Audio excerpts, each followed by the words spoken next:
destroy the enemy. Just breathe. Fight for the power. Stand your ground, don't let it go. Fight for the power. Can't be scared when you're in the dark. You should never let the fear make you run away. Fire still burning for another day.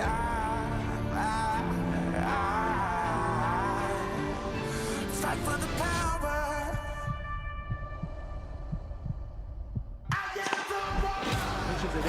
Oh, he's got another one! He's got another one! Oh, wow! As that ball bounces across the middle, he is onside. Strong last 4 minutes of the first half. Pause.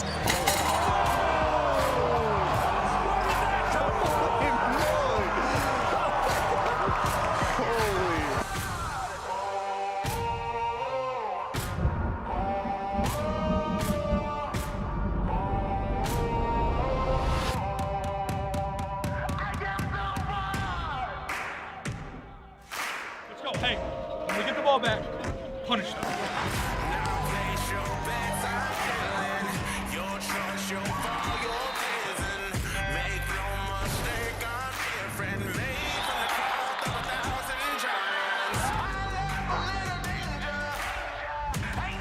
traffic with the and one.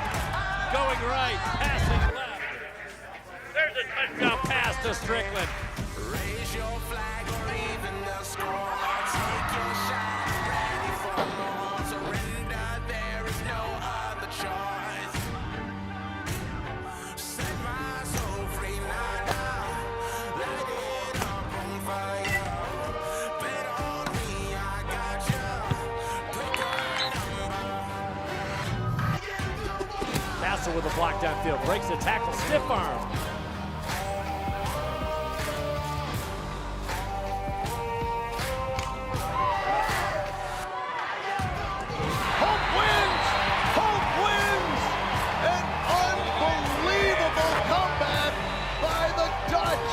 He turns that charm off. 1 second. One and at the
If I do it, then I'm doing it to death. Oh yeah, I'm influencing the ones that do it best. Oh yeah, started moving with the crew. You got a few, we got a slew. We trying to do what they said that we couldn't do. Oh yeah, I ain't living with regrets. Ain't no limits, ain't no rest. Yeah, want money, power, respect. I want more, wanna be blessed. We want the legacy. We got the hope and we bringing the remedy. Working it steadily. We want the glory. We want the glory. If I do it, I'ma do it for the glory. Nobody gonna do it for me. Kill it every day up in the morning. It's a blessing, so I do it for the glory. Hey, the glory. Hey, the glory. Hey, you know I do it for the glory. Hey, the glory. Hey, hey. When I do it, yeah, I do it for the glory. For the real, I know how they used to feel. Now I'm here up in the field, making these moves, making these deals. I make something out of nothing. I ain't bluffing, no discussion. Look at the numbers, I've been hustling. Little rough around the edges, still I made it though. Still I just been laying low. Man, I just feel grateful though. I know where I come from, man, I ain't alone. Yeah, and I feel so blessed. Too blessed to be stressed. And I'm with the day unos. They don't ride to the death. We got the legacy. We got the hope and we bring in the remedy. Working it steadily. We want the glory. We want the glory. If I do it, I'ma do it for the glory.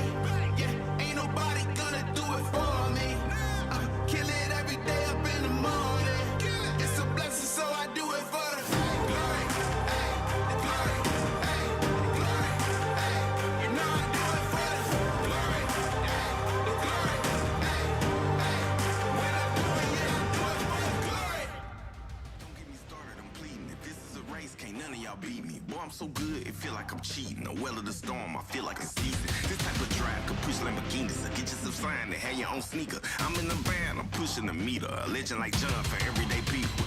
I got the heart of a champion. I got the blood of a winner. I don't know how to be stagnant. I got way too much ambition. I keep on beating statistics. How would I be denied? My only option is winning. I'm crossing the finish line.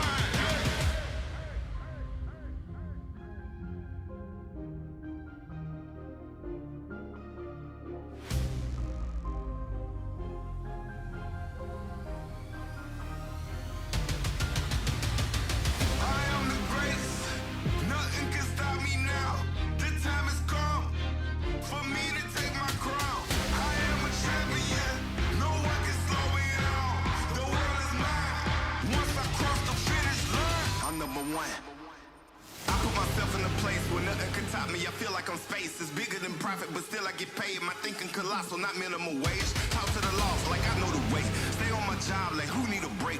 It wasn't possible, I heard him say, but I'm like MacGyver to all my mistakes. Running back home, now look at the bases. Been winning so long, I feel like a native. I got what you want, but you cannot take it. I do what you don't, cause I'm more creative. I put me on, no help for your favors. I'm breaking the mold to show you the flavors. I got control, you can't enable. I'm using my flaws to make me the greatest. I'm number one. I'm number one. I'm number one. Yeah, I'm number one. I'm number one. I'm number one. I'm number one. I'm number one. Yeah, I'm number one. I'm number one.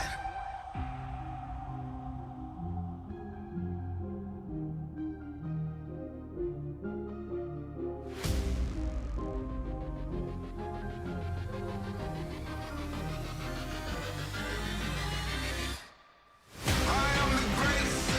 Nothing can stop me now. The time has come for me to take my crown. I am a champion. No one can slow me down. The world is mine. Once I cross the finish line, I'm number one. I'm number one. I'm number one. Yeah, I'm number one. I cross the finish line. I'm number one. I'm number one. I'm number one. Yeah, I'm number one. I'm number one. I'm number one.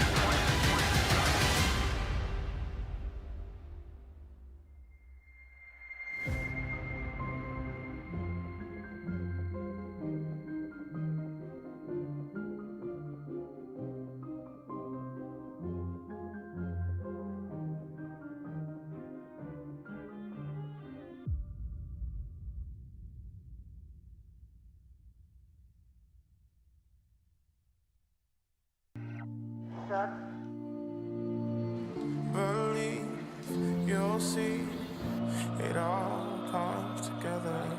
My dream, I bleed, I'll give the better part of me. Be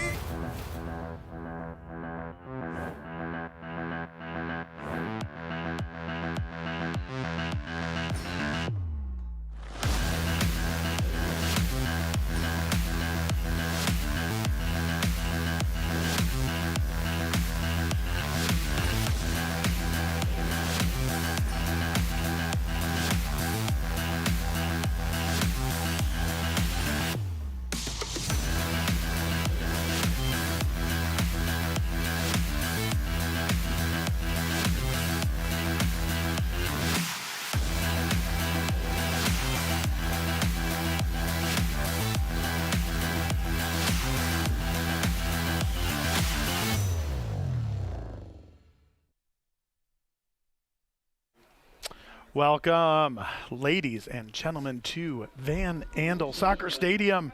We are going to kick it off here in just a few moments with our starting lineups. We're going to kick it to our public address announcer, Darren Dystamars, first to go through the all MIAA honors from each team here from the Trine Thunder and the Hope Flying Dutch. We'll be back with you in a few minutes. University, Ava Ligator. From Hope College, Mia Husley. From Hope College, Grace Fowler. And from Hope College, Lauren Ellinger. Ladies and gentlemen, a round of applause for your all MIAA second team selections. And now the all MIAA first team selections. From Trine University, Abby Robison. From Hope College, Lena Rea. From Hope College, Adeline Rad. From Hope College, Ainsley Harris. From Hope College, Clara Feenstra. And from Hope College, an all MIAA first team selection and the MIAA Senior Sportswoman of the Year, from Hope College, Olivia Diepa.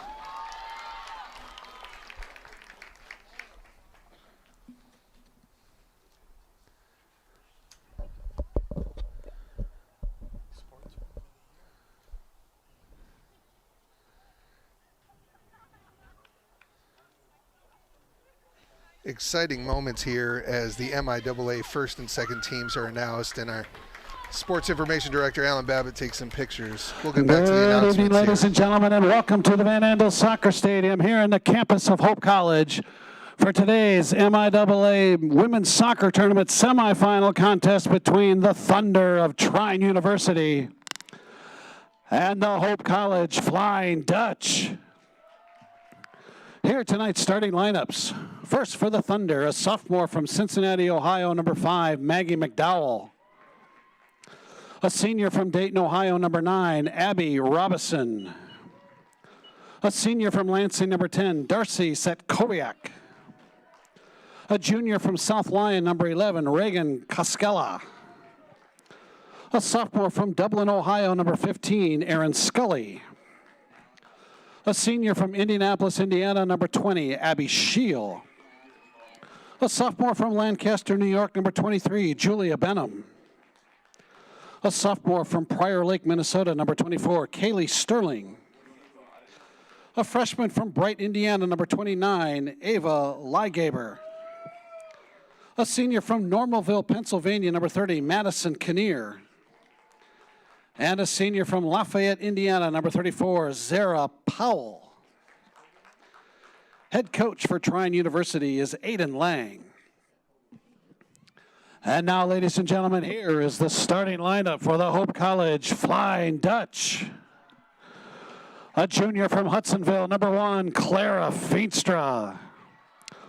A senior from Cumming, Georgia, number 4, Grace Fowler. A senior from Fishers, Indiana, number 9, Lauren Ellinger. A senior from Macomb, number 10, Lena Rea. A senior from Hudsonville, number 11, Olivia Diepa.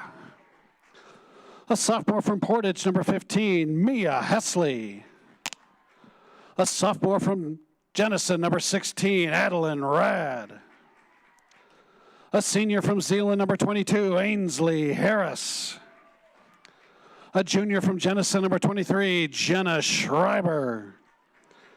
A senior from Grand Rapids, number 25, Megan McCauley. And a junior from Rockford, number 27, Hallie Barnard. Head coach for the Flying Dutch is Holly Van Ord. And now, ladies and gentlemen, at this time, we ask you to please rise. Gentlemen, if you would, please remove your caps. Ladies and gentlemen, our national anthem.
Okay, ladies and gentlemen, welcome to the 2025 Michigan Intercollegiate Athletic Association Women's Soccer Tournament presented by Collegiate Credit Union.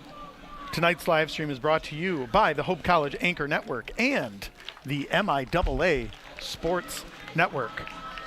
The MIAA would like to thank Collegiate Credit Union for serving as a proud sponsor of MIAA Women's Soccer Tournament.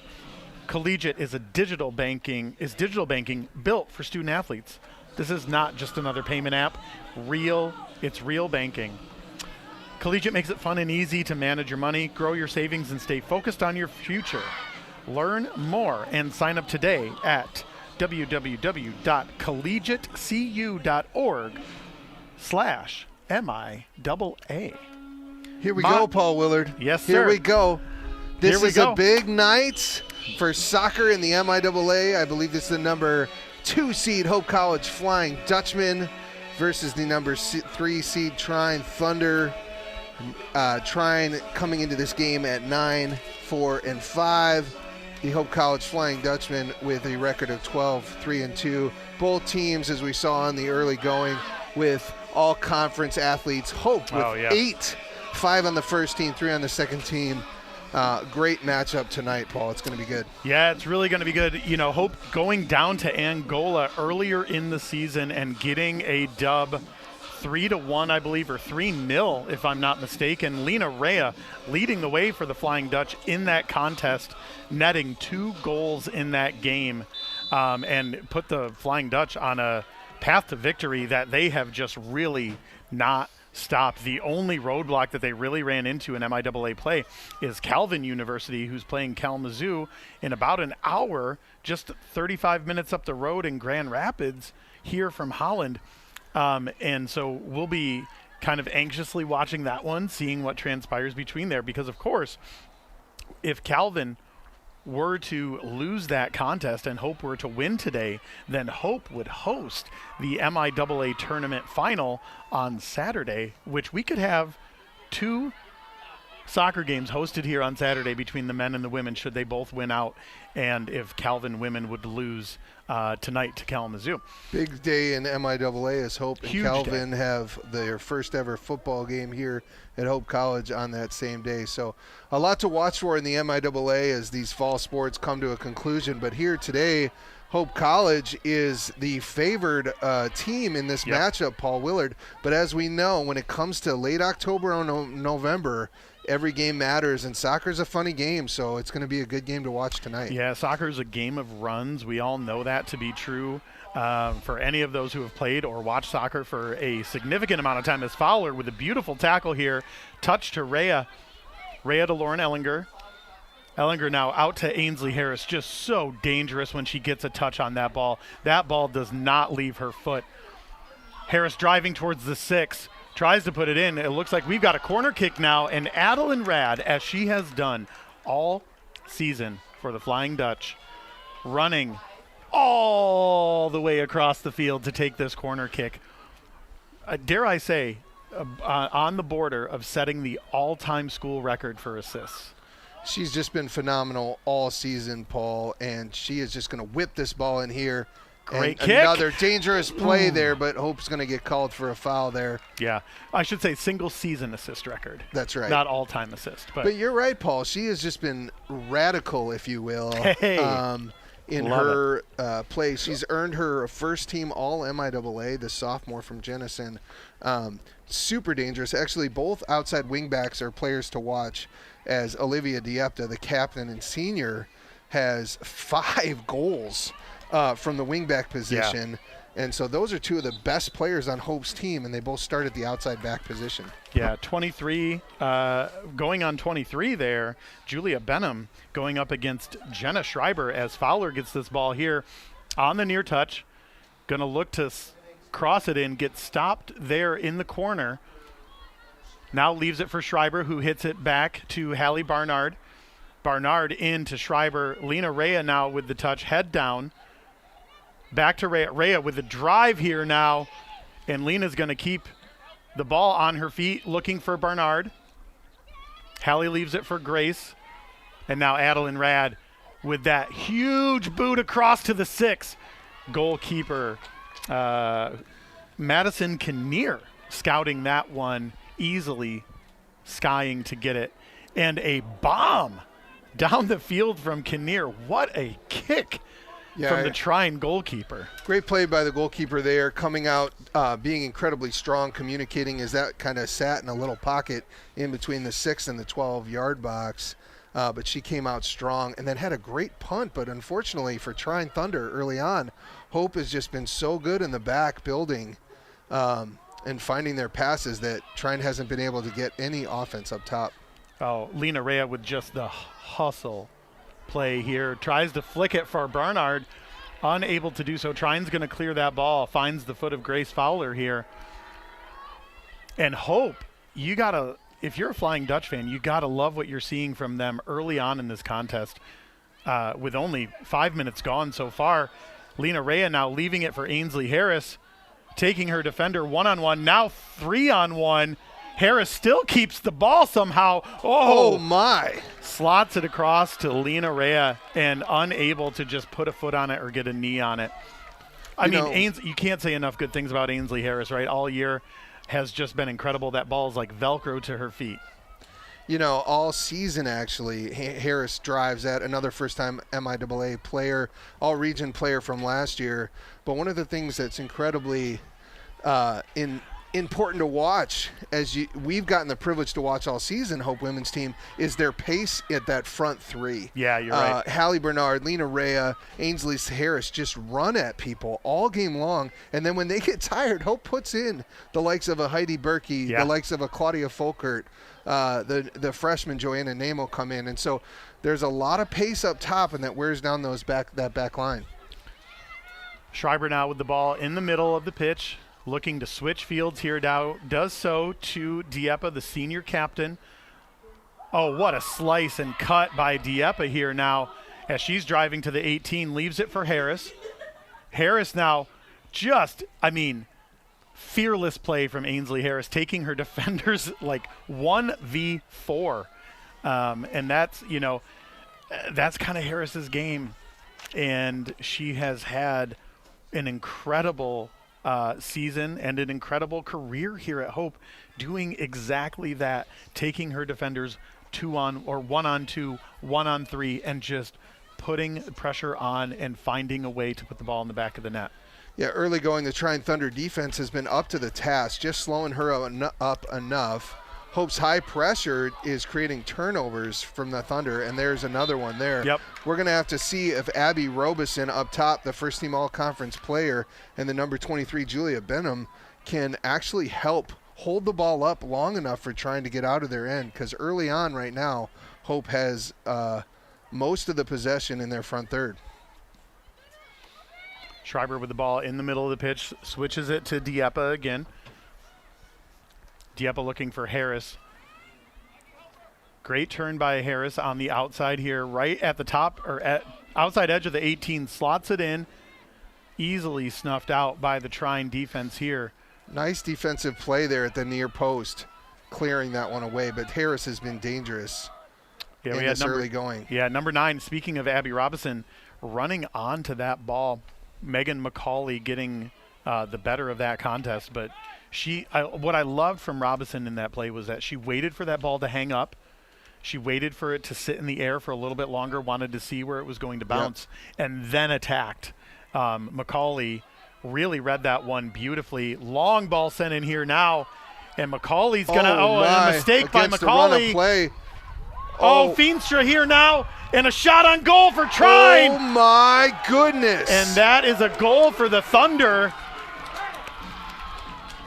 Going against the run of play, Abby Robeson, 1v1, beats Megan McCauley.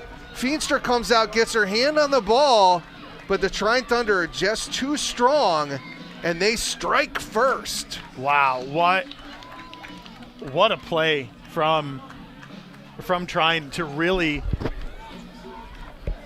keep that head up. Robinson just no quit. Right? I mean, just keeping after it and keeping after it. Feenstra got her mitts on it, but just was not able to secure it as she dove for that one.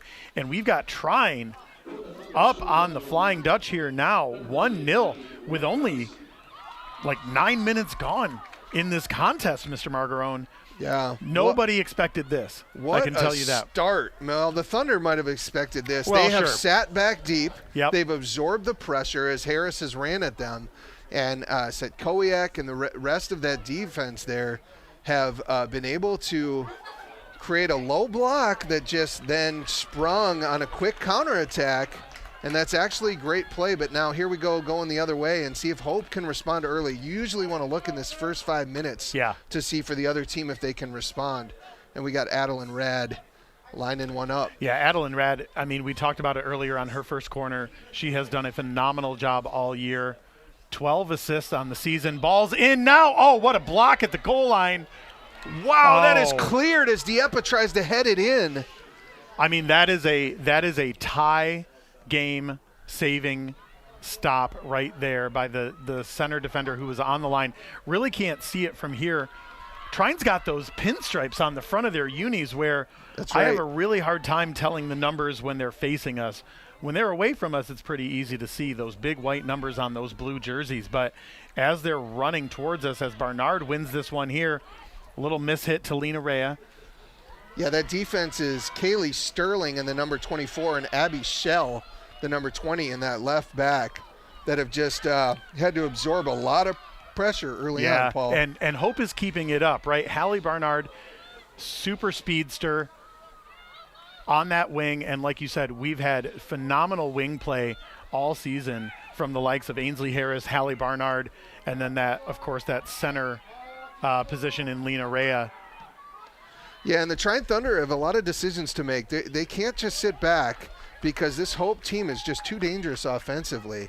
If this were later in the game and they had a 1-0 lead, they might be able to try to absorb the pressure, but they're going to have to play straight up because this game has way too much time left with just a 1-0 lead and the offensive prowess of the Flying Dutch. Yeah, Abby Robinson going to chase that one down. I mean, again, like I said, much like it was on the goal that she had, there's literally no quit in her hustle right now for the Trine Thunder. You can tell why that's a first-team all-conference player. Yeah. The number 9, Abby Robinson, the senior from Dayton, Ohio, has had a phenomenal season so far. Some of her stats, she leads the team in shots on goal, as well as 3 game-winning goals early on in the season. We very well could have one of them here tonight. That's right. If Hope doesn't come back and respond on their home field, they have the higher seed in this tournament, but you got to earn it in the postseason. Ellinger now with the ball looking to change directions here. Finds Rad on this near side. Rad hits Hallie Barnard here now. What a great tackle there from number 20, Abby Shale. Sorry, still working on the pronunciations here, folks. Shiel, thank you. Public address announcer Darren Dysomar is coming through in the clutch for me. Abby Shiel with a great tackle there. One of the things we love about working here at Hope and getting to call these games is the high-class people we get to work with, like our PA announcer, Darren Dysomar. Incredible human being.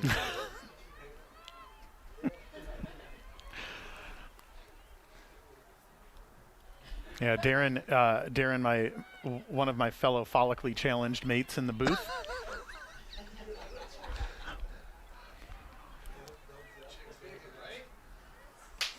Trine switches here now, looking for number 15 in the center now. That's Erin Scully. And they're looking for Robinson up top again. I mean, they are looking to exploit that matchup. It's because her engine just does not quit right now. Well, it's a fascinating strategic kind of attack when Hope's wingbacks get up so high. You're leaving kind of Hesley and McCauley. Oh, my! Barnard! Oh, Hallie Barnard with the cross. And that's a foul there. Oh, I'm not sure. Couldn't tell if that was a cross or a shot, but it hung up in the air, Paul Willard. Yeah, and they, Madison Kinnear had a tough time reading that one. That ball hung up in the air long enough where Kinnear just got her mitts on it, and then it tipped off of her fingers, went behind her, and all but dropped across the goal line. So that's 2 goal line clearances early on for the Trine Thunder as they're under a lot of pressure. Oh, my gosh. Wild play there by Feenstra. A little dangerous there as Denham was running down. But as I was saying, Hope College with those wingbacks, when Adeline Rad and Dieppe get into the offense, and as we said, they're so dangerous offensively, but it leaves you exposed. It leaves Hesley and McCauley kind of on a little island, and if Robeson is fast like she is, Hope is going to have to watch out for that counterattack in this game. Yeah, you're exactly right. Adeline Rad here now. Oh, great tackle there by Scully. One back by Rad, and that's going to be a foul on Rad against Scully there. Scully goes down hard. She's wearing that knee brace on her left knee there, but Scully went down pretty hard with that tackle from Rad, and the referee says, sorry, Adeline, you were a little too rad on that play. Wow. That's spicy there, Paul Willard. Kind of like a jalapeno. It's very spicy. A little bit. But we got to give our props to Scully as well. Scully leads this team with 7 goals and 4 assists on the season. A dangerous attacking mid who's gotten into the mix already. Oh, that's a tough ball to handle. Yeah, I 8 times out of 10, the referee's going to call a handball on that one. Looked like Robinson was just trying to put her hands up and protect her gut a little bit. It may have caught her on the underside of her forearm there. Surprised to not see a handball call, but it's hard to do that when the players are just literally trying to protect themselves. We've got a throw in here now for the Flying Dutch on this near touch line. Adeline Rad going to give a toss here now. Goes a little bit long with it, looking for Fowler, who heads it on to Lena Rea, looking to turn. That ball's going to get sent into the bench area for the Trine Thunder. We were debating a couple games ago on what you might call those things down there that cover the bench players as they're sitting. I call them like a half igloo. Canopy? A canopy, yeah. That's basically what they are. I said they reminded me of during COVID when those restaurants put out the things on the outside and they had their outside seating. Paul, that's definitely what we were hoping you would talk about tonight was COVID. So, but either way, Hope is going to have to be resilient and have grit, just like we all were during COVID, to get back in this game, because they find themselves down 1-0. And now is a good time to talk about some of the rules, as the regular season and postseason are slightly different. Yep. A game like tonight, if ending up in a tie, will go into 2 10-minute overtimes, which will then lead to a shootout after that. So Hope right now to overcome would have to score 2 goals or either 1 and then have to go into a shootout. So a lot left to go. Yep. Harris looking for Rhea. Rhea now for Fowler, who has tons of space here. Hallie Barnard, the speedster on the outside here, looking to take her opponent one-on-one. Crosses it in. And another goal line stand for the Trine Thunder. You can't say enough great things about what Trine is doing defensively now.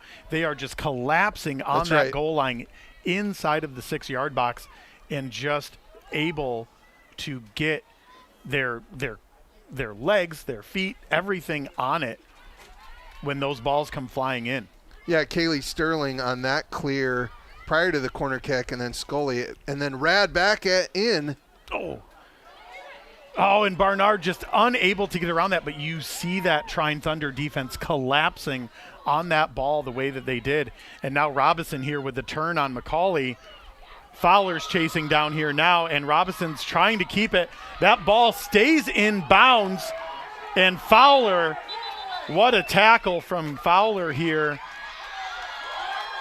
And we're the center official calling Yeah, for a tough to foul. see. No, it looks like the AR called it out of bounds, Paul. Oh, so it's a throw. Yeah. And it looked like it stayed in bounds to It mine. did. It looked like Robeson did an unbelievable little, what they call a rake play, where Yeah. you rake that ball, kept it in. But the AR closest to it has a better angle than us and called that out of bounds. Well, and as we know, the whole of the ball has to go over the whole of the line for that play. And so it sure looked from our vantage point up here. Again, we're top down. Yep. We have the advantage of seeing the field from a completely different perspective than everyone else. So, I mean, that ball looked like it stayed in. Fowler was giving Robinson all she could handle That's right. and then some. Yep, and Oh, we've got a tough foul here from tackle. behind. Jenna Schreiber coming in a little bit too aggressively. And Scully is down again. She took a absolute monster hit from Adeline Rad earlier in the game, already wearing that knee brace. You know, you got to think that she's going to want to protect herself as this game wears on. Tough player to get up after getting knocked down basically pretty hard, like 5 minutes apart from each other. Yeah, Scully here on this near side, and looks like Rad has to come all the way over, and Sterling will be on the ball. Sterling pops Dangerous it in ball. here. Wow. And Ooh. Hope content to just let it run across the box ball. Yeah. That is so dangerous to do, but Feenstra looked confident. She did. I mean, from up here, it looked like that ball could have hung and just kind of stayed in the air a little bit long. And I was shocked to see Feenstra not come out and grab it. Yeah.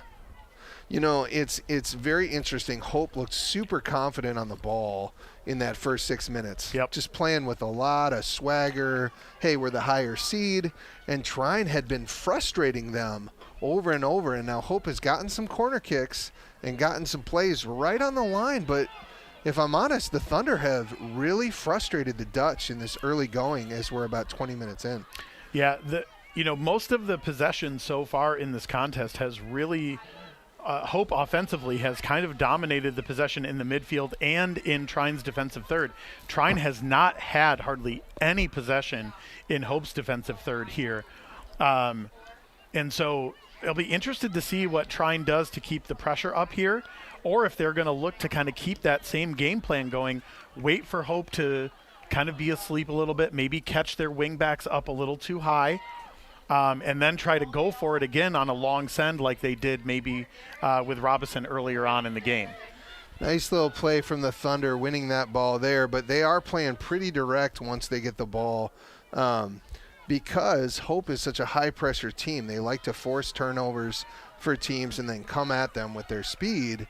Trine is saying, hey, we're content to sit a bunch of players behind the ball, see if we can target Robeson up front, frustrate your passing lanes, make it hard to get through up top, and then we're going to try and spring Robeson and see if we can get another one. This is just an interesting strategy, and sometimes teams like to say, hey, we're going to play you straight up. We're going to go back and forth. Yep. Trine has said we are going to sit a little bit back deep and then find Robeson and then break out at select times, and I got to say that's a pretty smart strategy against as potent of an offense as Hope has.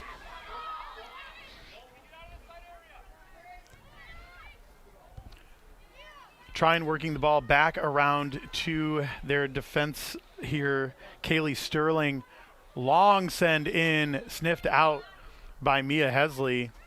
Jenna Schreiber with a little bit of a miss hit there on the outside of her foot.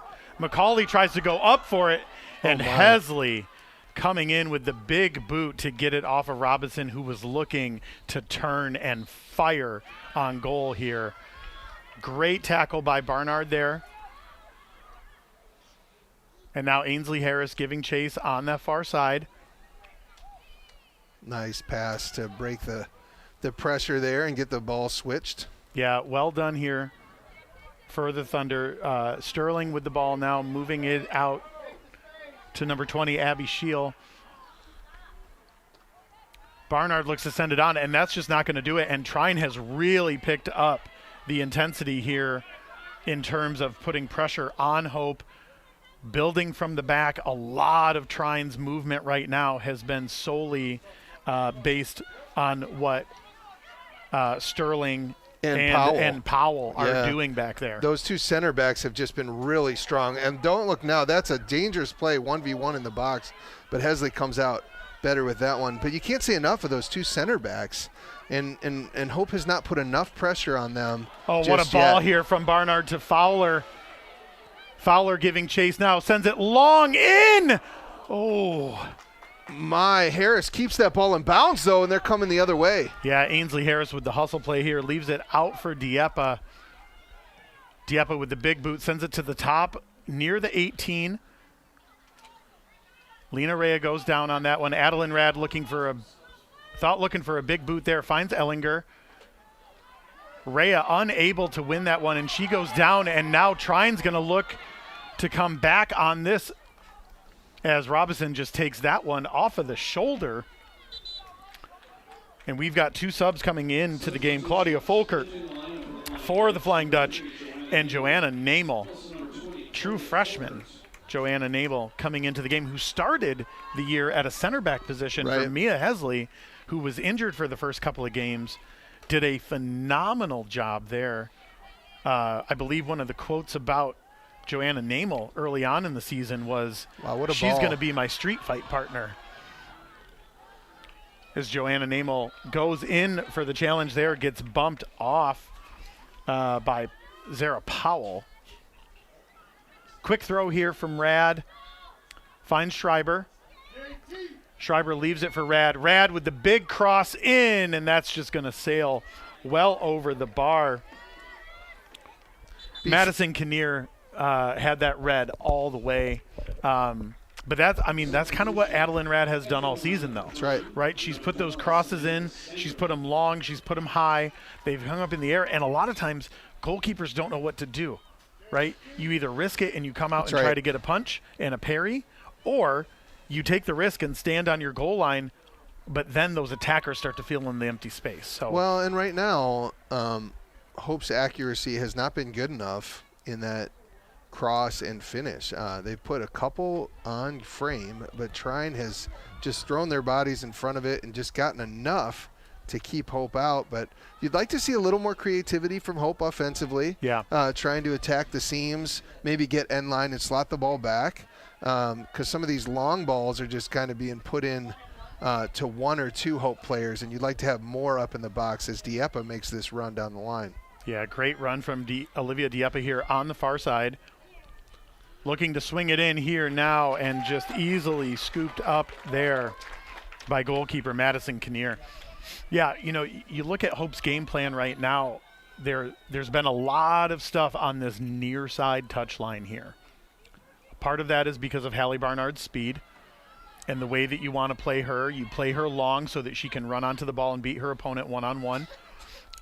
Little bit of play from Ainsley Harris on the outside edge there, but not a lot of play through the middle for Hope yet. It's all been out on the sides here. So I'll be curious to see what happens. Coach Holly Van Noord makes any adjustments to see if we can't get some more play through the middle. Yeah, Robeson coming the other way, and Trine Thunder looks like the new sub in. Samantha Sanderlin goes down on that play. But oh, what a touch from Fowler. What a touch. Ellinger leaves that one to run, and now Harris has the ball on that outside edge. Beautiful build back through the middle there as they cross the field here. Harris taking her defender one-on-one, and that's going to be another corner kick for the Flying Dutch. I believe 4 so far in the first half, and 0 to the Trine Thunder. A credit to what Hope has been doing offensively to keep the pressure on, keep the possession in Trine's defensive third. Trine not really with a ton of possession here on this left side as you're looking at the screen, as Adeline Rad's going to take this corner kick here now. Ball in. Oh, Dieppe got up high. Harris puts it back across the mix. Oh, and that's a goal. Oh, Dieppe with the heel flick. Oh, what a play. Ainsley Harris with a worm burner through Dieppe. Back heel. What a flick. Savvy, spicy Dieppe coming in. Unbelievable play there. Oh, man. And Hope ties it up. You love, and you really love to see that. I mean, that is an all-out effort from everyone there, right from the play that led to getting to them. That's right. At that corner kick. That was a beautiful way to build through the middle, switch the field to Harris. Harris earns a corner kick. Rad puts it in, and that ball just falls to Harris. And smartly, what I love about Ainsley Harris, and this is where that senior leadership comes into play, right? She puts it low. She puts it on the ground. She slots it right through, and Olivia Dieppe sees it and puts a little back heel in. Yeah, great for Hope to get one back before halftime. Ooh, you love it. And they're looking to try and build even more. And Trine now giving away that 1-0 lead and have not been able to create very much. Oh, Ainsley Harris. Hustle play here again from her. Harris's work rate is just next level. Right. If you're Hope, you'd do well to get Harris the ball and just have her run at defenders over and over and over. Ooh, what a cut. Oh, Grace Fowler. Beautiful cut here. Leaves it for Namel now. Namel doing a little swim move there. Oh, wow. Harris got a little shove in the back from Kaylee Sterling. Refs just play on. Probably a good call. Harris was spinning, had a little bit, didn't have her balance and went down. That would have been, if I was the Trine Thunder, I'd have a hard time being able to live with a PK call there. So ref says play on. We're going to earn this one from the run of play. And a little incidental contact That's too, right. as you know, as Harris is going down, there's a little bit of forearm kind of extension, a little bit players kind of falling all over each other, and it looked probably worse up here than it actually was.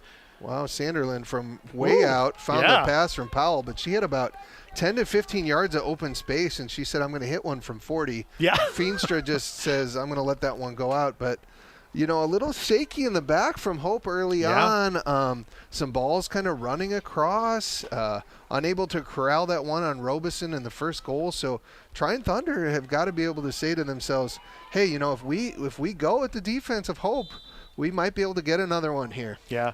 Looks like we got a foul on Joanna Namel here right around the midline. You know, and, Mr. Margarone here pointing out, if our camera crew back in the operations room can zoom up after this play a little bit, the moon, full moon, it looks like Michael Jackson's Thriller video out here tonight. Ball sent into the 18 now. Hope giving chase here now, and Trine looking to put it back in. Fowler goes up for it. Rad now fighting with Robinson here, and Rad with the huge clearance down the field here now. What a beautiful full moon tonight, Mr. Margarone. You love to see it. Yeah, late fall here. The trees are orange and yellow. You can even see some of the leaves falling as the game goes on. Just a perfect fall night here in Holland, Michigan, for the beautiful game to be played on Van Andel Soccer Stadium, one of the premier facilities in the Midwest for collegiate soccer. Great tackle here, and Folkert's not going to be able to get there. And you and I both know, Mr. Margarone, from our experiences on this pitch, that ball runs fast out here. It sure does. And, great tackle from Fowler here. Now, you say we both know. I don't know if we have a great gauge of how fast that runs. I don't know how fast it has to go to run away from us for us to catch up to it. Well, but these athletes are far faster than we are, and it still runs on the turf, you know? Yeah, that's very true. Grace Fowler with a beautiful touch here, leaves it back for Mia Hesley now. Now out to Dieppe, senior captain. Hesley switches it out here to McCauley. Megan McCauley now finding Adeline Rad on the quick touch. Rad to Fowler. Fowler now to Schreiber.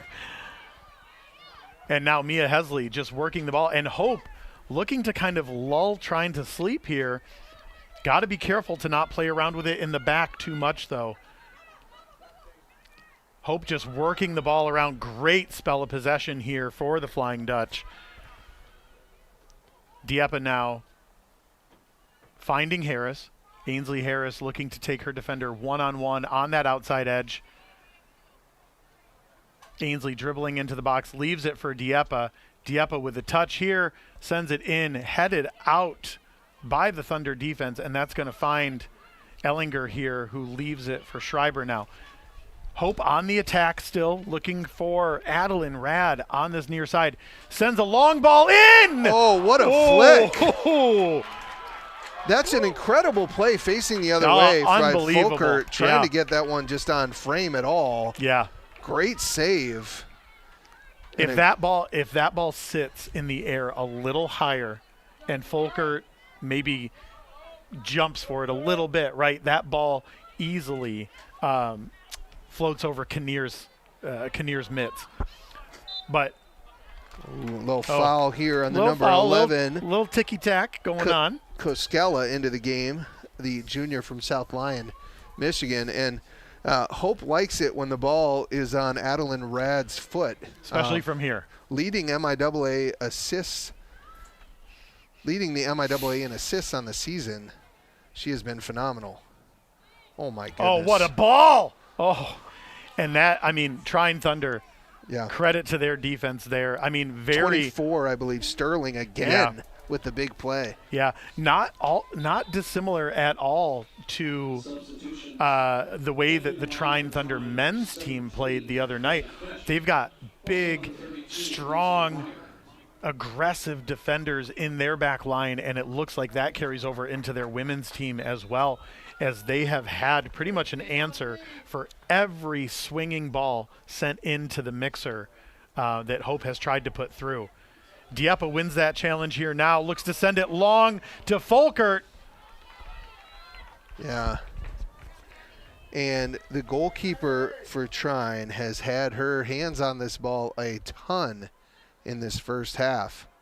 As I've got to say, just Dieppe and Harris have been incredibly dangerous as the half has gone on. And Robeson got that wonderful lone effort, and it's going to take something like that as Harris, what a unbelievable turn, finds Nemo, who tries to get it back to Harris, and that just does not go through. But Harris, every time she touches the ball, looks like she's going to create something. Yeah, and you know, like we talked about too, Harris loves to take her defenders like 1-on-3, 1-on-4.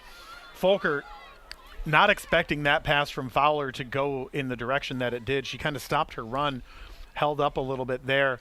Great little move here now for the Thunder, looking to send it long.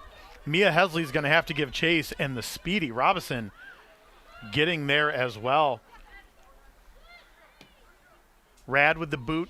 Down in, looking for Namo. Ball falls to Schreiber here, who swings it all the way back to Olivia Dieppe. Dieppe now to Harris, her senior co-captain teammate. Mia Hesley now looking for McCauley. Go ahead, Mr. Margarone, sorry. Yeah, Trine has just had a tough time building out of the back. They're under so much pressure, and that's what Hope does to you. That once they do finally win that ball and try to release it, they're hitting right back into the Dutch, and it's coming right back at them. And so that's exhausting for a team when you're sitting back that deep over and over. Yeah, and if you look at the play right now, Hope just obviously had a ton of pressure in Trine's defensive third here, but Trine only has one player, Robinson, on the other side of the midline here, right? So they are looking to pack it in, but Hope says, you know what? If you're going to pack it right there, we're going to put the pressure on you and make you beat us defensively. As that one here happens now, and Trine now on the counterattack. Oh, McCauley skying for that one. Great read by her to go up and get that. Nice win there by Sterling again. And let's see if Trine tries to find some feet and build out of the back here. They're really looking to find their target player, Robeson, which is a smart play there. As now they're coming the other way. A great spell of play now from the Thunder as they're getting up into the attack. Ellinger trying to win it here. Trine keeps possession now. Looking to send it in at the top of the circle. Wow, what a turn. What a great turn. And again, Feenstra, unbothered. Yeah, she obviously had that one covered. She was more confident than I was from here, but that was a shot by Samantha Sanderlin from New Haven, Indiana. Nice turn on the ball. And Trine is really looking to pick its moments and trying to come at, and they've been dangerous when they have. And so that shot, unfortunately, does not go on goal, so they don't get credit for that shot on goal. But if they can get, again, remember, Paul, it's a 1-1 game. And if they can just get one breakout every couple minutes, see if they can find their opportunity. Yeah, here it might drive. come now. Yeah, Feenstra's going to scout that one all the way. A little bit of a mishit there from number 29, Ava Lageber. Yeah, she had a lot of room to run there. Yeah. She probably could have taken a couple more touches, maybe looked to build a little bit, but she wanted to take her chance and her opportunity because, like Eminem says, you only get one shot. Oh, wow. Do not let it go. All right, Megan McCauley is pressured by Sanderlin, and a deep throw as Dana Fish is coming down the other way, the sub in the left back position. Trine looking for their first corner kick of the game. They're unable to get that one as Namel, the freshman, turns on it. But this is the best run of play from Trine early on, Paul. Yeah, Joanna Namel dispossessed by Lindsay Meyer, the senior out of St. Louis, Missouri. We've got a throw in here now, number 17, Dana Fish, the graduate student out of Sheboygan, as Liz Bellinger. Great to see Liz Bellinger and Sophie Novak on the field, two seniors who have given so much to this program. 11 seniors for the Hope College Flying Dutch here in Holly Van Noord's second season at Hope, just having so much impact on this team. Trine here now working the ball around. Sent into the mix here.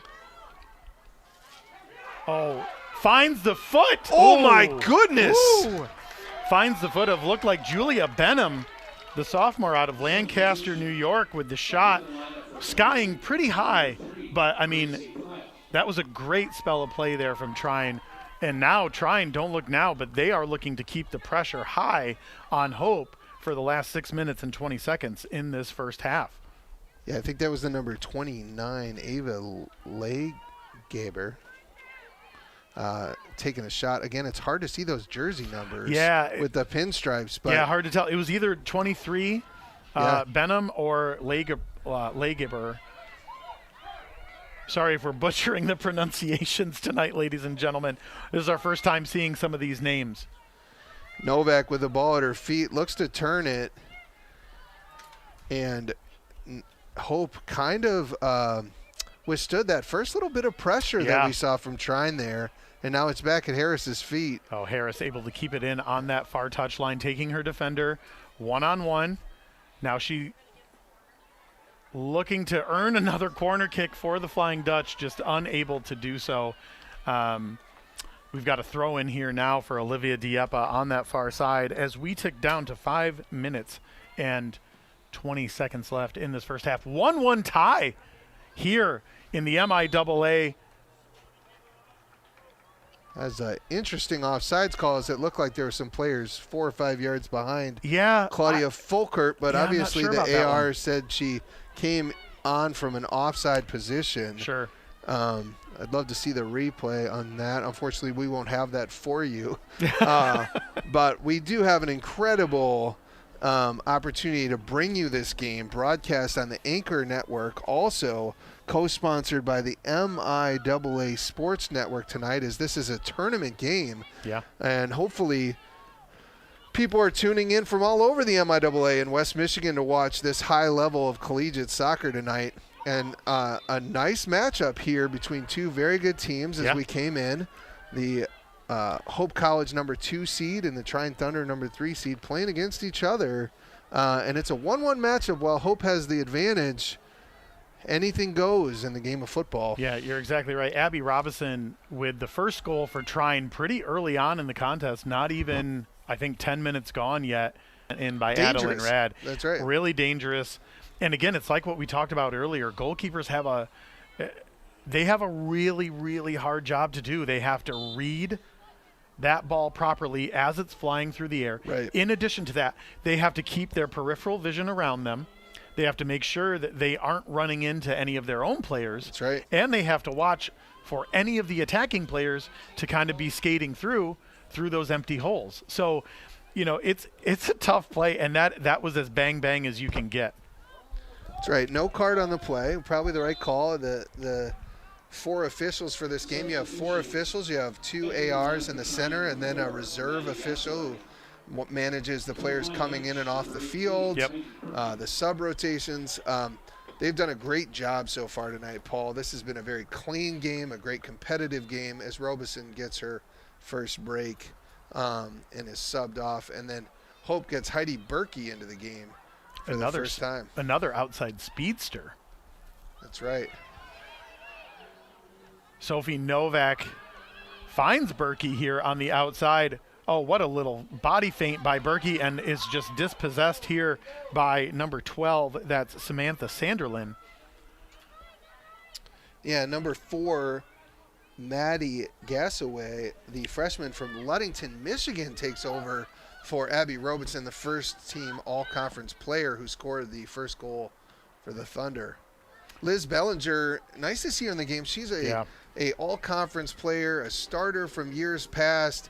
Had a very tough injury early on in the season and has found her way into recovery. Missed some of the MIAA season, but Hope will be glad to have her back here in this postseason as she is a phenomenal player. Yeah, you're absolutely right about that.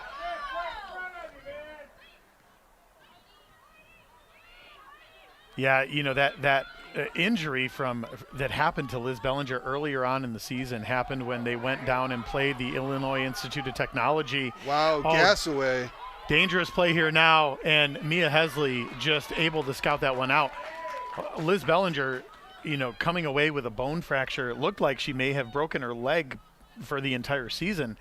Phenomenal to get her back as early as we did. Right, and Gassaway picking up right where Robeson left off, putting the pressure on those 2 center backs, McCauley and Holloway. And with under 2 minutes left here, Trine going at the Dutch defense. Great play by Ellinger there, able to sniff that one out. Powell finds herself with the ball. Oh, Heidi Berkey, dangerous there from Powell. Woo! Berkey was right on top of her there. Ball sent in. Tough ball. Wide, and that's going to be a throw-in for the Flying Dutch on that far side here. Dieppe looking for a teammate. Huge toss here to Namel.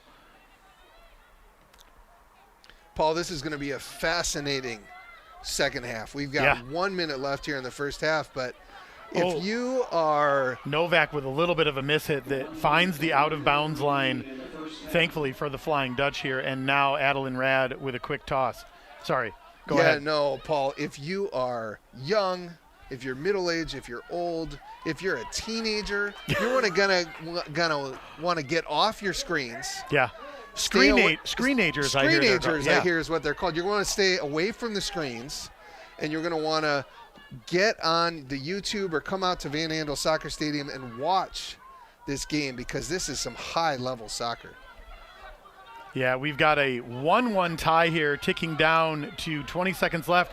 Ainsley Harris on the run now, taking her defenders on and leaves it for Berkey.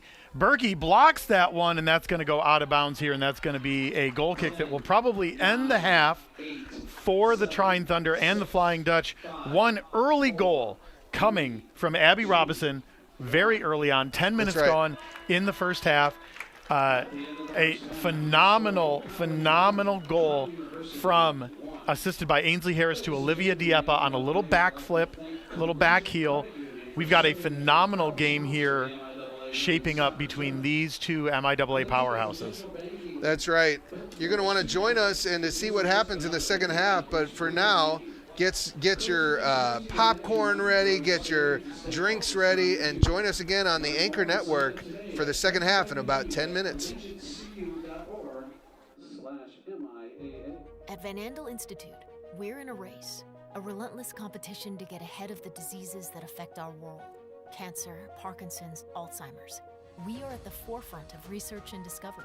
Our global collaborations are a catalyst for big breakthroughs so that we can make the greatest impact on the health of current and future generations. Because in the race to prevent and cure some of the most insidious diseases, victory is the only option. Van Andel Institute, Innovation Unleashed.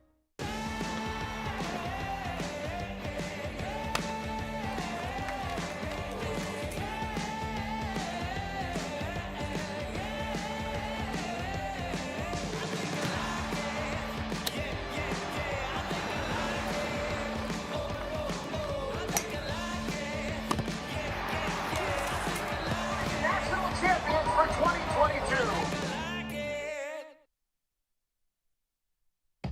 Gentex is a tech company supplying electro-optical products to the global automotive, aerospace, and fire protection industries. With focused competencies in design, vision, displays, software, and more, we're always looking for engineering talent. For our direct hire hourly production positions, we run open interviews Monday through Friday from 8 to 5 at our 58 East Riley facility in Zeeland. And our facilities, benefits, and culture are everything you'd expect from a world-class employer. Now's the time to join Team Gentex. Holland BPW is proud to support Hope Athletics and commitment to energy efficiency. It's easy for Holland BPW electric customers to get started with Home Energy 101 at hollandenergyfund.com. With Home Energy 101, learn the best ways to maximize efficiency and save on your utility bills. You also get a kit of energy-saving supplies valued at up to $300. Get started at hollandenergyfund.com today. Are you thinking about buying, selling, or refinancing? Your title agency matters, and you have a choice. Lighthouse Title started in Holland, Michigan more than 20 years ago and has grown to over 45 locations. We are proud to be local in these communities. Visit Lighthouse Title for more information and use our online widget Louis the Lightkeeper to chat with someone today about how we can help you close on your new home.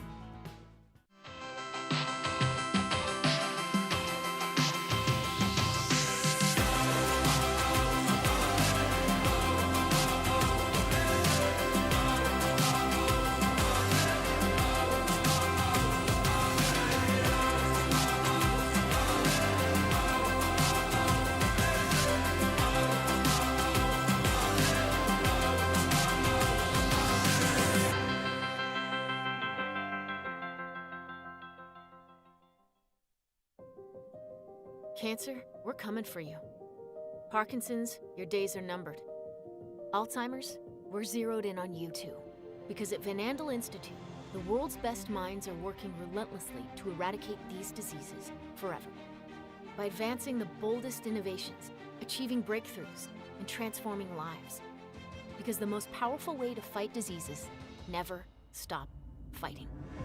Van Andel Institute, Innovation Unleashed. Some call it naive, others call it foolish. But hope has never been silenced by doubt. Hope is the unquiet heart, stirring, pounding, driving us towards something greater. It leans into what's wrong and lifts up what's right. It teaches, learns, discovers, imagines what could be, and brings it to life. Hope has to start somewhere. Why not here? Why not now? Why not us? The daring ones. Those who provoke possible, trigger curiosity, and incite joy. For us, hope is more than a word.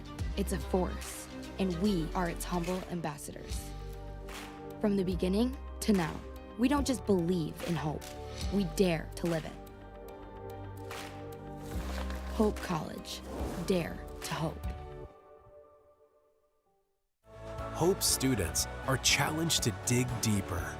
They're challenged to find their calling and shape their future. They're taught to empower their talents, chase their dreams, and encouraged to make a difference. The Hope student body is ready to change the world. Yeah, my name is Travis Williams. I'm the CEO of the ODC Network. I graduated from Hope in 1998. I studied biology, and then I also played football. In order to be successful, people really need more than just the academic experience, but they need people to come alongside them and help them, coach them, mentor them. I find that Hope College has just been one of the best examples of being able to do that anywhere. As an invested community partner, LVZ is proud to help share Hope stories of transformational impact. Our students act as beacons of hope for their community. They lead with courage, conviction, patience, and strength. They're ready to change the world. It's no secret. The best way to learn about Hope College is to spend time on our campus. The Hope admissions team invites you to a personalized visit experience you won't forget. Located in downtown Holland, Michigan, our historic campus is close to shopping and dining and just 10 minutes from Lake Michigan. We invite you to check out our campus tour options or sign up for an online tour with the Hope admissions office. There's never been a better time to see Hope College. Visit us at hope.edu/admissions.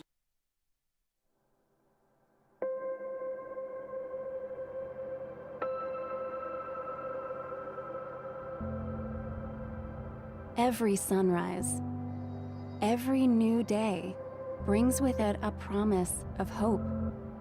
Every day also brings us an opportunity to help make a difference, especially for those we know who are battling cancer or Parkinson's. How can you help? Volunteer at an event or create your own through your school, through your business, with your friends. You can provide hope to countless patients and their families. 100% of your support goes directly to scientists at Van Andel Institute, researching new and better treatments for over 20 diseases, including cancer and Parkinson's.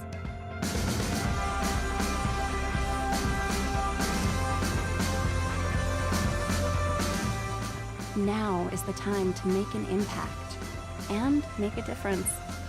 Please help and join the fight today.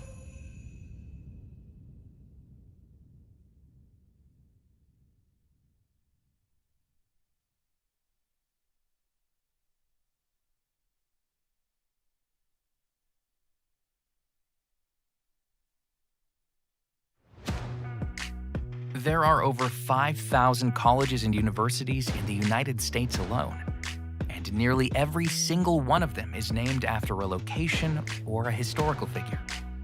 But along the shores of Lake Michigan, there is a school whose namesake is not a founder, not a historical figure, not a state, city, or physical landmark. It is named after an ideal, a virtue, a way of life.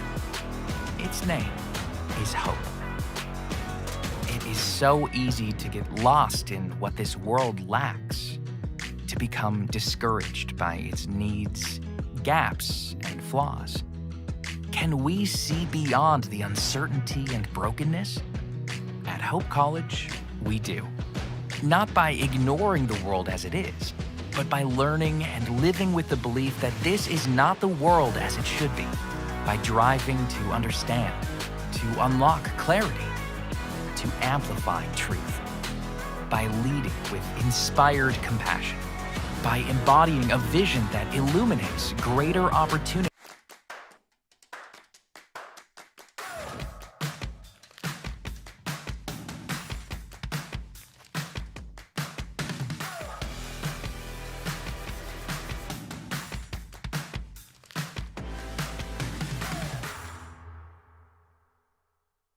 My name is Megan Bigelow, and during my time there, I was on the Hope women's soccer team. I decided to choose Hope because of the opportunity to be involved in multiple things. I didn't want to go somewhere where I was just a number in the field. I was able to double major, experience both a business academic load as well as economics. I loved the opportunity to really get to know my professors. Hope exceeded my expectations. I'm Nate Bauman. As an invested community partner, we're proud to help share Hope stories of transformational impact. If I do it, I'ma do it for the glory. Yeah, ain't nobody gonna do it for me. Kill it every day up in the morning. It's a blessing, so I do it for the glory. Hey, the glory. Hey, the glory. Hey, you know I do it for the glory. Hey, the glory. Hey, hey, when I do it, yeah, I do it for the glory.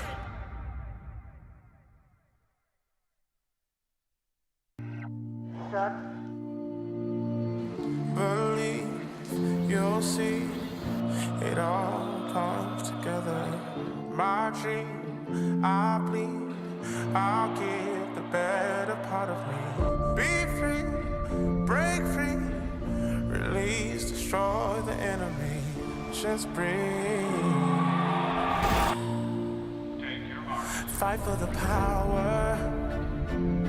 Stand your ground, don't let it go. Fight for the power. Can't be scared when you're in the dark. You should never let the fear make you run away. Fire still burning for another day. I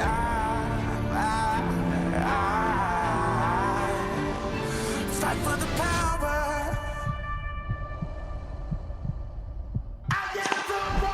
Pushes it in. Oh, he's got another one! He's got another one! Oh, wow! As that ball bounces across the middle, he is onside. Strong last 4 minutes of the first half. Pause.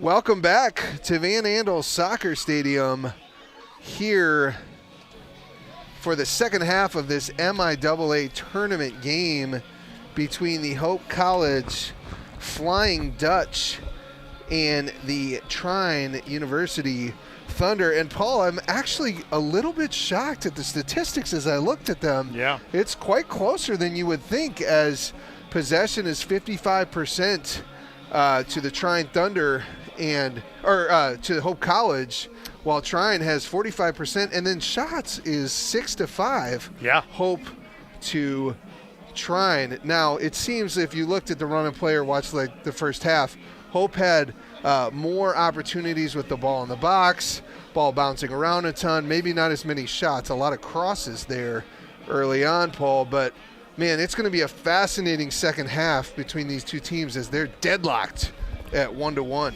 Yeah, you're absolutely right. It's going to be really interesting to see what happens here in this MIAA semifinal game between Trine and Hope. The MIAA, of course, standing for an acronym of, or an initialism, as they say, the Michigan Intercollegiate Athletic Association. Did you know that the MIAA is America's first athletic conference? I actually did know that. I did know that too. It's on all of our materials. Oh, that's wonderful. So we know that for sure. But in the 2025-2026 academic year marks the 138th consecutive year of operation for the NCAA Division III affiliated conference. Learn more about the MIAA at MIAA.org.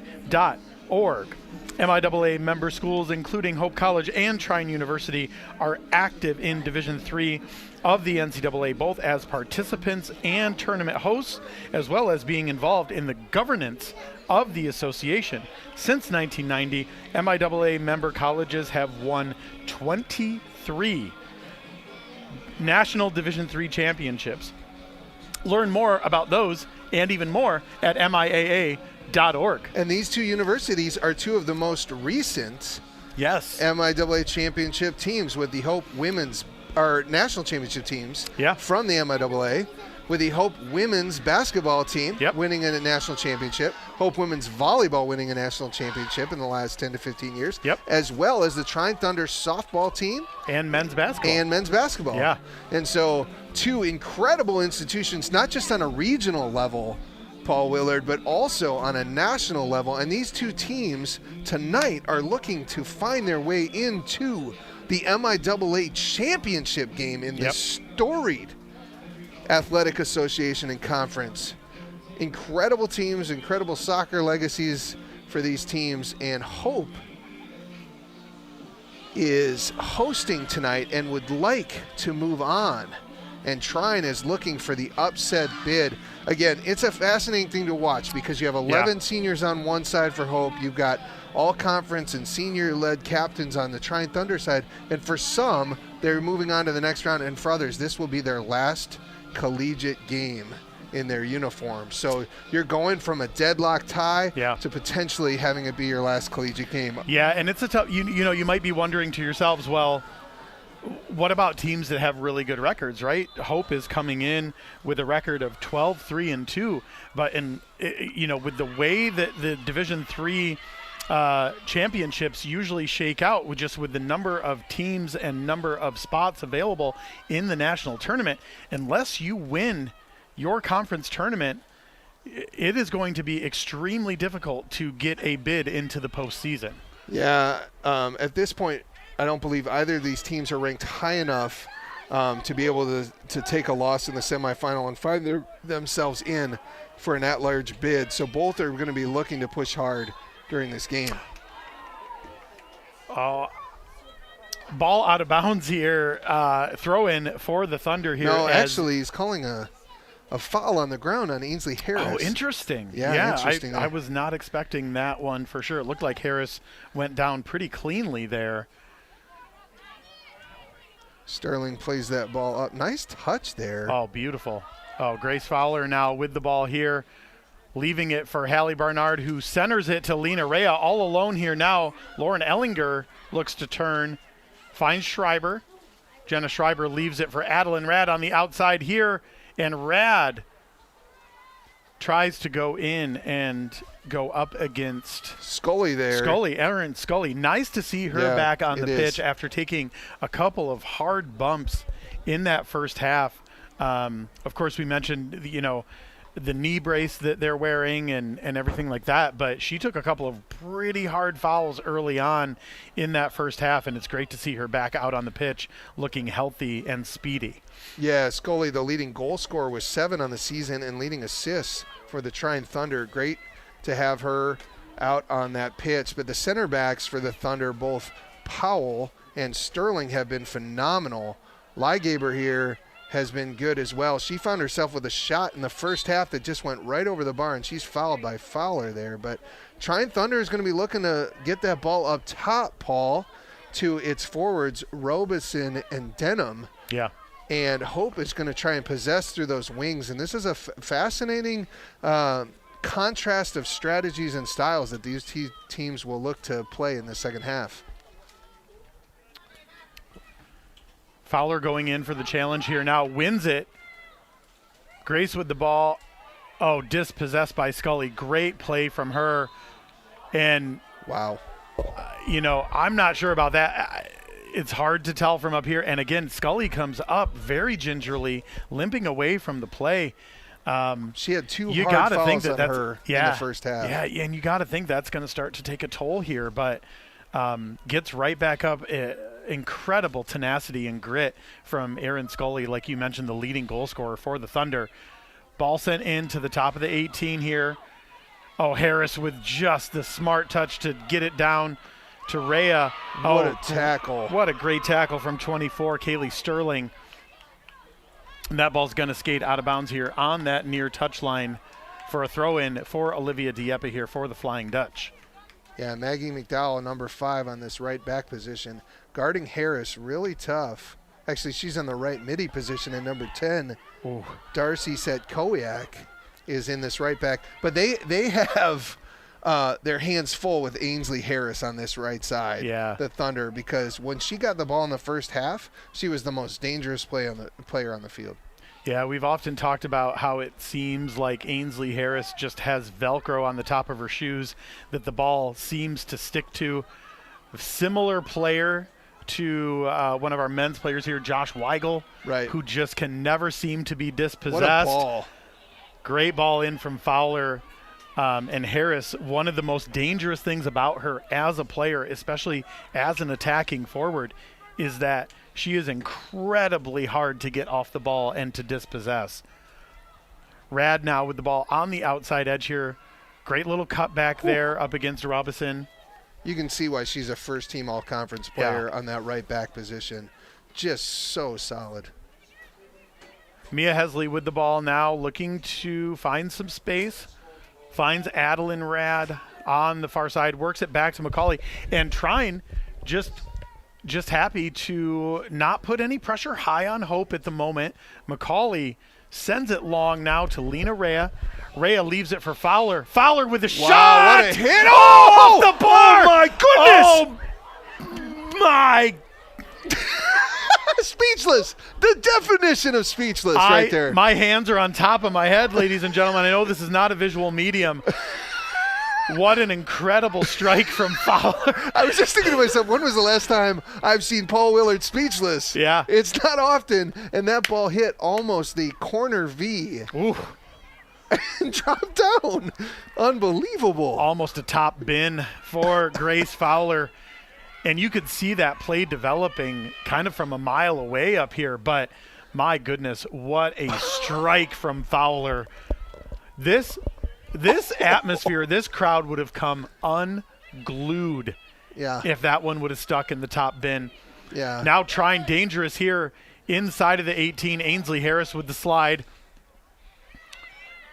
Rea works it back to Harris. Harris now to Ellinger. Ellinger just hit it a little long for Lena Rea, and now Ainsley Harris. That work rate, just unbelievable. Playing defense, playing offense. Yeah, Powell and Sterling in those center back positions. Also with Reagan Koskela, the number 11 at the 6th position, have just been really solid in slowing down Lena Rea and Fowler in the center. Fowler found a little bit of space there and just uncorked one into the upper 90. And Trine is lucky to escape that, Paul. Yeah. I mean, that was just an unbelievable shot. And, man, but we find ourselves at 1-1, Paul, and it'd be good to share with you kind of the rules of what happens now as you head into late game situations. So we're in an MIAA tournament game. The winner advances to play the winner of Kelvin and Kalamazoo, who are just playing 35 miles east of here. And if this game ends in a tie, we go to 2 10-minute overtimes, with which I was just told by our SID, Alan Babbitt, that this is actually a golden goal format. That means that if one team scores, the game ends. Yeah. If no team score in the double overtime, then we will head to a shootout. So Hope would like to win in regulation. Trine would like to win in regulation. But this is what we're looking at Rad here. sets up the kick. What a ball in. Headed away off of the 6. Oh, Dieppe trying another cheeky back heel for a goal, as she did in that first half from that worm burner of an assist from Harris. And now Jenna Schreiber with the ball here, center of the pitch. Oh, little giveaway there. I don't think that she saw the Trine defender there. She was hiding behind the referee. Yeah. You know, in these type of games, you know, you're really looking for a hero type of moment, some type of Disney storybook ending. You know, the first half didn't seem to shape up that way, Paul. You know, it looked more like, what would you say the first half is compared to what we're looking for in the second half? I mean, more Lilo and Stitch and less Cinderella. That's right. Right? I think that's kind of what, you know, when we're talking about Disney movies. Right. Right? That's a little bit what it is. Lilo and Stitch is kind of a little bit slower of a redemption arc. Yes. Right? It's not it's not the classical come from behind that you're thinking of, right? The way that Cinderella is. But, you know, a great matchup between both of these two teams. And we will see who can play the belle of the ball here this evening between the Flying Dutch and the Trine Thunder. A phenomenal contest as we tick down to 36 minutes left in this in the second half in this contest. 9 minutes gone so far in the second half here. 1-1 tie for the Thunder and the Flying Dutch. First goal coming from Abby Robinson for the Trine Thunder early in the first half, and then notched even Stevens here at 1-1 thanks to the Ainsley Harris assist to the Olivia Dieppe back heel into the goal. Yeah, always fun. You're talking about that Cinderella play, the hero in this type of moment. Who's going to come up with that clutch play, that one moment? A lot of times you look to a senior, right? Yep. And Dieppe early on, Harris early on, found enough to get it tied up with about 17 to 18 minutes left in the first half, and we're going to be looking to see if these all-conference senior-led players, like the likes of Harris and Diepa and Lena Rea and Abby Robeson, will come out and make a big moment. Sometimes it comes out of nothing, Paul. Yeah. We've seen it how many times? But it's just going to take one moment in a game like this. Scully here now on the far side. Hallie Barnard giving chase here, and that's going to be Trine's first corner kick of the contest. Believe it or not, ladies and gentlemen, Trine has their first corner kick with 10 minutes gone into this second half of this 1-1 game between the Flying Dutch and the Trine Thunder. Scully's going to take the corner kick here on that far side, hits it a little short, but a dangerous ball headed around, ping-ponging inside of the 6. Oh, great nice turn there, great tackle. Ellinger. Dangerous, though, tackle right on the outside of that box, and Ellinger comes out not fouling number 5, Maggie McDowell. Yeah, and look at Ainsley Harris back here playing defense for the Flying Dutch. That's one thing that you love to see from your senior leadership is up and down the field, playing box to box, playing both ends, right? A two-way player, Ainsley Harris is, and you know, she's been playing a lot further back. That's she right. hasn't been playing as high in Trine, in the second half. You got to give credit to Trine. They put a little bit more pressure than the Dutch. They've played a little higher up the field, and Harris has started those runs a little deeper, which has been hard as Barnard takes a hard fall on that. This game has gotten immensely more physical as both teams have come out of the locker room saying, we do not want our season to end. Yeah, Erin Scully, again, just incredible work rate from her in this contest, taking Jenna Schreiber one-on-one. Great step by Ellinger to bounce it to Lena Rea here now, right outside of the top of the arc. She works it back to Adeline Rad now. Rad looks to send it in, and what a step. Man, I'm telling you, Hope is going to have to become a little more creative as number 24 and 34, Sterling and Powell, have just been up to the task in that position there, and Hope has just not been able to get that ball through the center of the defense. They've been best when they've gone wide and tried to either get to that end line, cross that ball in, or for Harris to drive 1v1 at the defenders. Yeah. Yeah, and those much like the men's team did against Trine last week, the balls over top and the long ones getting sent in to try to get over the defense are just not going to work against talented defenders like Powell and Sterling. That's right. As Scully comes down with this ball, she's been great here in the second half. When she gets the ball, she tries to take an extra touch and possess a little bit. Yeah. As Trine missed her in the first half, been unable to build. She's one of their players that is able to hold that ball up for a second so that they can take a breath, take a moment, and withstand some of this pressure.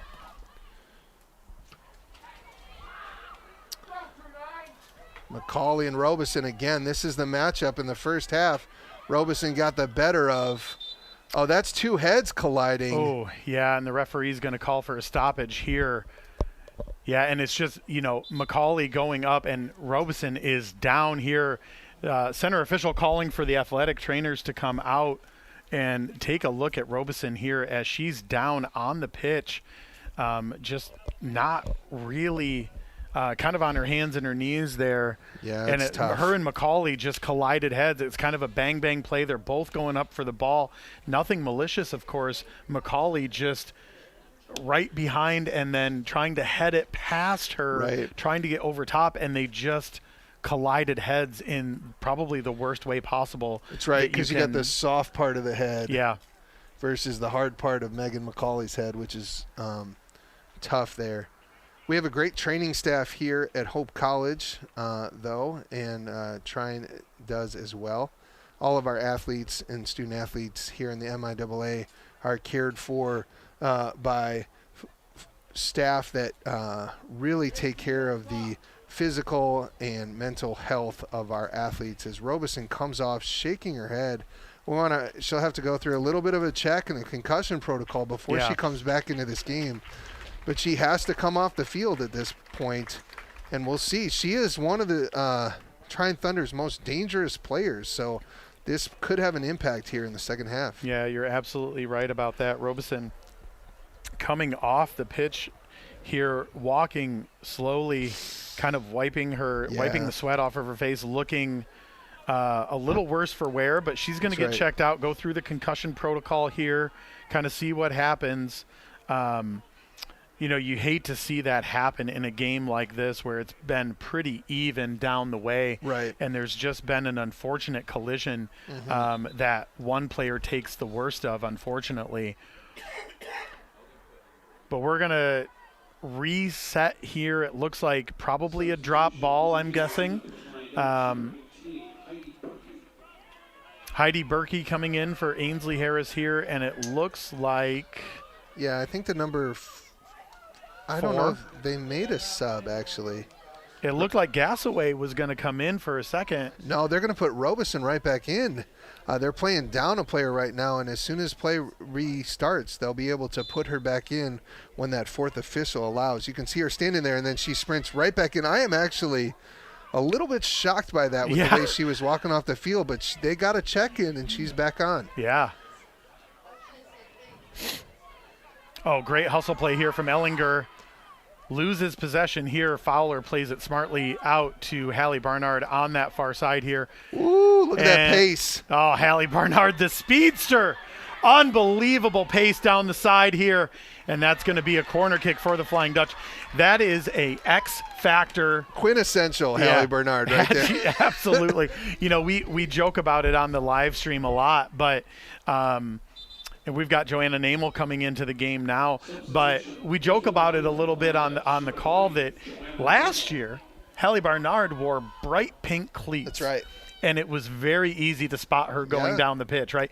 This year, she's got the teal boots on, so it's a little bit harder to see her. However, the flash-like streaks that she makes down the field, ball sent in right on the outside edge of the 6. What a great ball from Rad. Yeah, that's the first time Barnard actually broke loose like that in this game. Yeah. She had that pocket of space, and it's hard for those wingbacks or outside mids to stay with Barnard when she pushes that ball into space.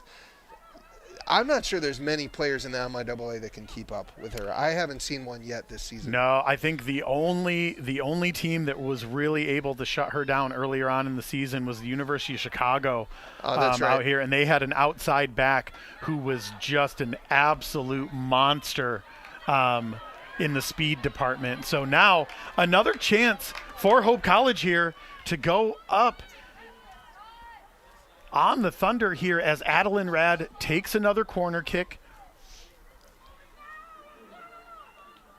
Rad on that far side raises her hand up now. Ball sent in right into the center of the 18.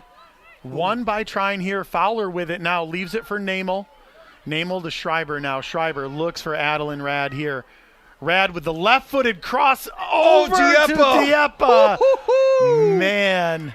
Olivia Dieppe wanting to get her, 7th goal of the regular season? For the MIAA. Yeah. She's had 9 on the season so far. 9, okay. But in the MIAA, 5 and now 6 with their first one tonight. Yes.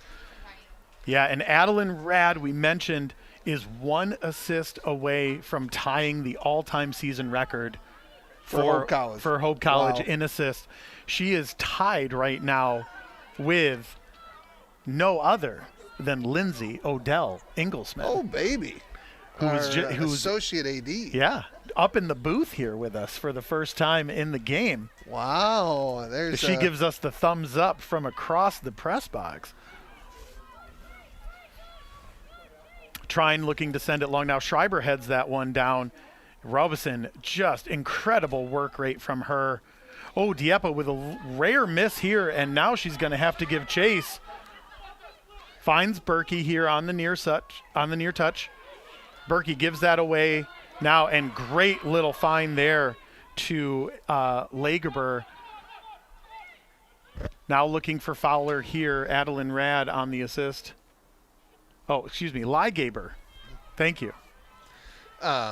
The pronunciations here tonight, we're just not having it, right? You're getting closer every time, which Yeah. is the goal. I'm eventually going to get there. Macaulay with a great play, but Thunder dispossess. Oh, my goodness. Wow. Yeah, Robeson, just dangerous. Once she gets a foot on that ball inside of the 18, she can turn that into a goal-scoring opportunity in a matter of a second, really, split second. There we go. Clara Feenstra getting some time here with her hands on the ball. The first-team all-conference goalkeeper had a phenomenal season here in her junior year. Yeah, quite a few clean sheets. Yeah. She played so well both in league season but also in that preseason as Hope played an incredibly tough slate of games both here against the University of Chicago, on the road in Minnesota. Yeah.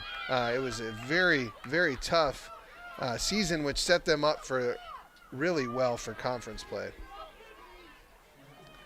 Dangerous ball back in, cleared away by Kinnear.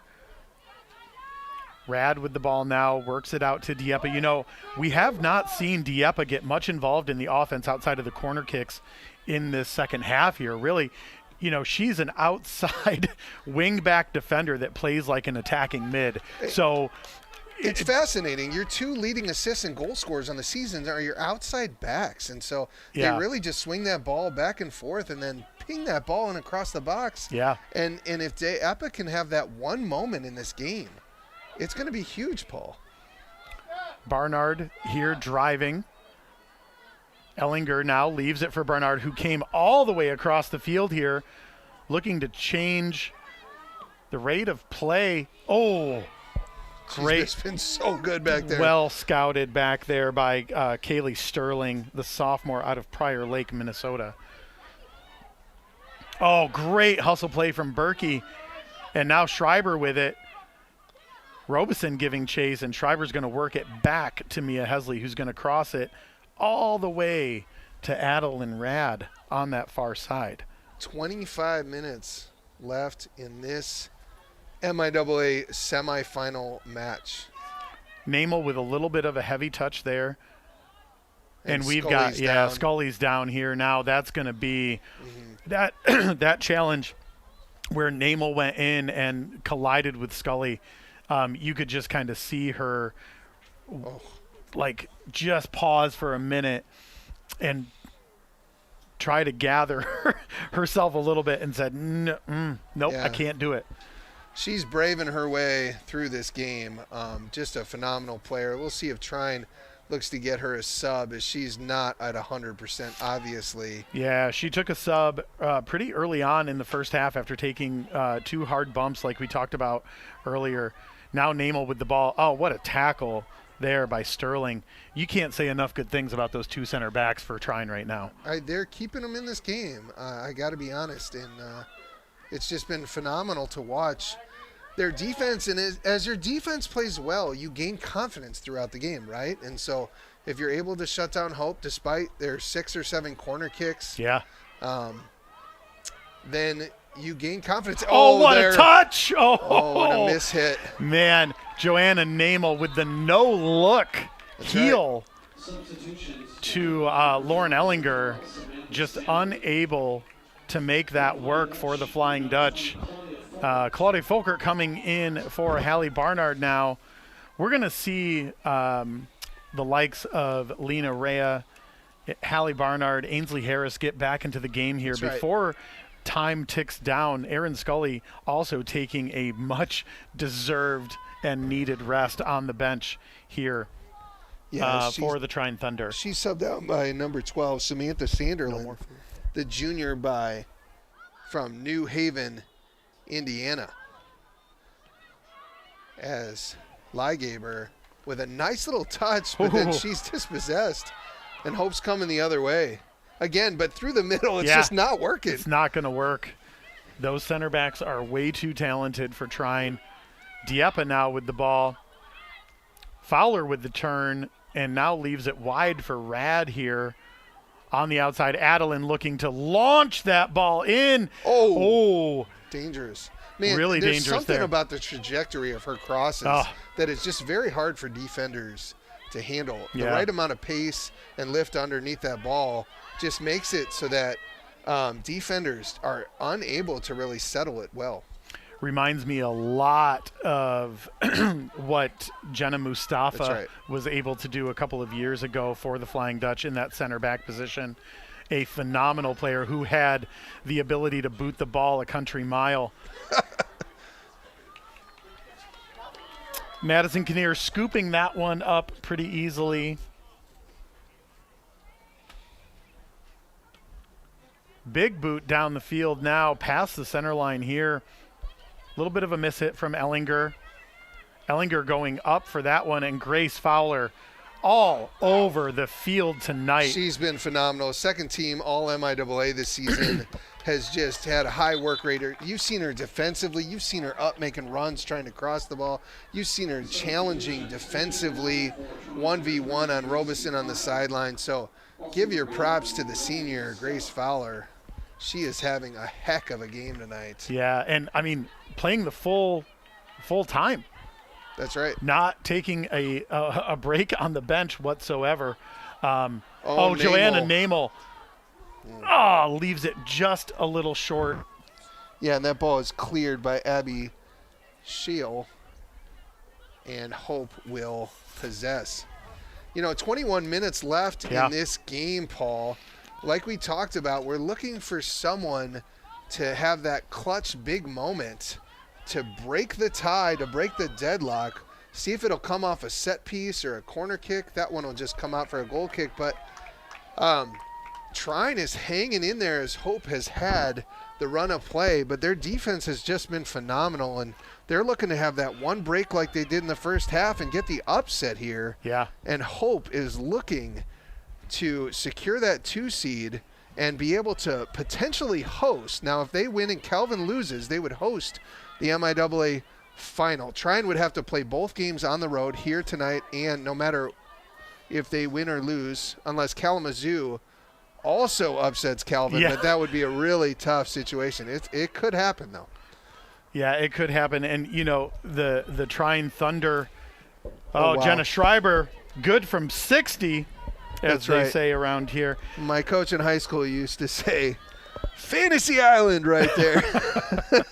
A little far for that one. Yeah, Trine Thunder looking to storm back here to break this deadlock. Dutch looking to come through in the clutch to break the deadlock. We'll see what happens. Ticking down. Dutch in the clutch. I like that one, Paul. Thank you. Trying to do a little bit of wordplay here tonight, but 20 minutes left in this contest here. As you mentioned, Mr. Margarone, when this game, or if this game goes into overtime, it is a golden goal situation. 2 periods of 10 minutes. Golden goal ends the game. If not, they go to a penalty shootout. The drama is high. Hope already has come down from 1 goal as Trine scored first in this game. Can Hope get another one, or will Trine get the upset on tonight? Now, it's an upset, but Trine has a 9-4-5 record. They've had a great season. They have been very tough to beat in their 18 games. Schreiber now with the ball. Ellinger pushes it to Dieppe. Dieppe for Fowler here. Almost got dispossessed here. And now Dieppe looking to swing it in. And again, those center back positions, that's just not going to happen for the Flying Dutch. You want to see Hope try to build in a little bit, maybe try to slot that through. Every single time they try to send the long ball in, Powell and the other defensive back, Sterling, are just right there every single time, scouting it and moving on it, and then absolutely changing the rate of play that the Flying Dutch are trying to achieve. Credit the shape of the Trine Thunder. Their back 4 have been phenomenal. Adeline Rad tries to play a driven one there, and that one is cleared again. They're going to have to get it beyond the center backs to that back post. That's what's been dangerous. Or find the little pockets of space in front of them. Unfortunately, the 6s or defensive center mid for the Thunder have been too good sitting in those little pockets below too. But Dieppe here drives to the middle. This is a nice play from her. Oh, yeah. Yeah, you love that shot from Dieppe. She had kind of the run. She was driving towards the top edge of that 18, and those balls are extremely dangerous because you kind of have dead to rights on the goal. You can place it wherever. Right. You can put it wherever. Right. You can put it near post. You can put it far post, upper 90. And Hope right now looking to build. Hope just doing a phenomenal job in the possession game in the second half as well. Trine, not really able to earn much of the time of possession here. But as we know in the game of soccer, you can possess the ball 90% of the time and still lose. That's right. It just takes that one breakout, that one moment. As we see Lena Rea and Ainsley Harris, two first-team all-conference players coming back in the game for this final 17 minutes and 15 seconds. I got the chance to coach both of them this summer. Phenomenal players, phenomenal human beings with high character. Their pace and work ethic up top late in games could really be the difference in this one. Yeah, Harris and Rea both coming out right around the same time, getting about a 15-minute rest here for the Flying Dutch as Fowler tries to head that one on and is just unable to win it. And now the Thunder are looking to build out of the back here, but Hope with Lena Rea and Ainsley Harris with those fresh legs are going to look to keep pressure high here, and they do. Lena Rea wins that ball here. Dangerous place for the Flying Dutch here. Rea on the drive. Now finds Schreiber. Schreiber looks there for Folkert. Oh, Harris wow. getting after it. Woo-hoo. And wow, what a phenomenal defensive play there from number... Yeah, Darcy Setkowiak. Darcy Setkowiak, yeah, wow. Schreiber lifts that one into the box. Oh, wow, and that's a good save on the near post there. But Hope a little more creative there. I like that. Bypassing those center backs and then putting it back across the middle. Yeah. Dangerous play there that Harris almost ran onto. Maggie McDowell here trying to put that one in. Oh, good ball. Oh, wow, dangerous as Feenstra comes out. Woo. Man, I think from our angle here, I think Feenstra had that read really well. We were kind of blocked by Gracie Pyle, number 3, running in on that. Our view was kind of blocked from her, so it looked like Feenstra actually didn't get there in time, but indeed she did. I think she well scouted that one. But my goodness, what a through ball there. And that's probably Trine's best scoring chance of the second half here. Pretty much their only one. Yeah, still only 2 shots on goal for the Trine Thunder. Hope with 5 here. Rea putting pressure on. Woo. Little bit of errant. Oh, no handball called there. Surprising to not see that one as it went off of Pyle's. She put her hands up right kind of in the middle of her chest, and the ball looked like it went off of her hand, but here we are now ticking down to 14 minutes and 40 seconds left in this contest. MIAA semifinal action between the Trine Thunder and the Hope College Flying Dutch. Quick throw in here now to reset for the Flying Dutch, and we've got another toss coming for Adeline Rad here on that far side. Rea leaves it for Rad.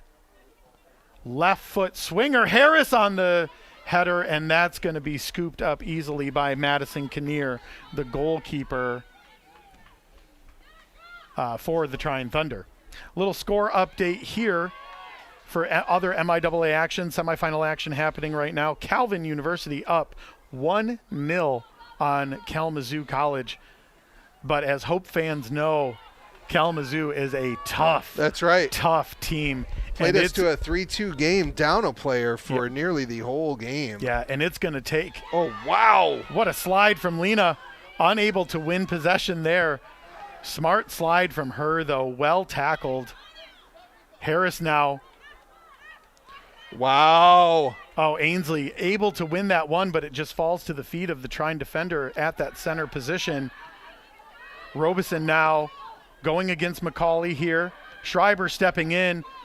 Dangerous here, hitting it back towards her own defense. Trine weathering the storm of the Dutch attack.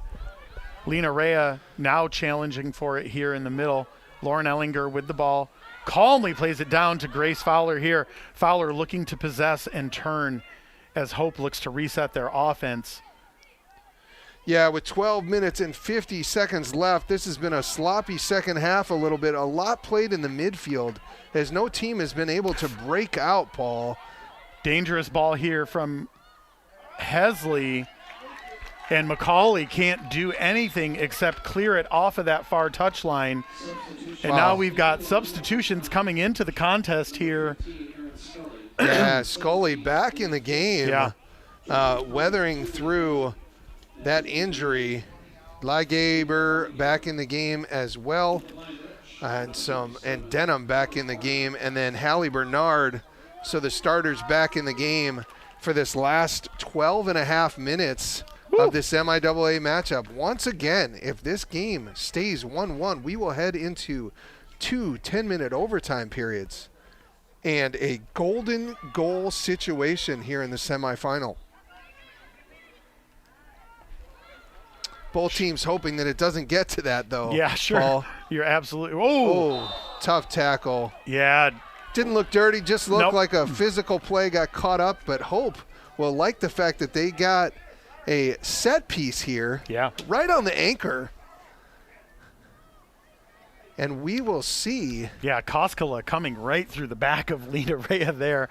Let's see if Hope can sink the Thunder on this play. Rad plays it short to Schreiber. Schreiber touches it out to Fowler, who puts it into the 18.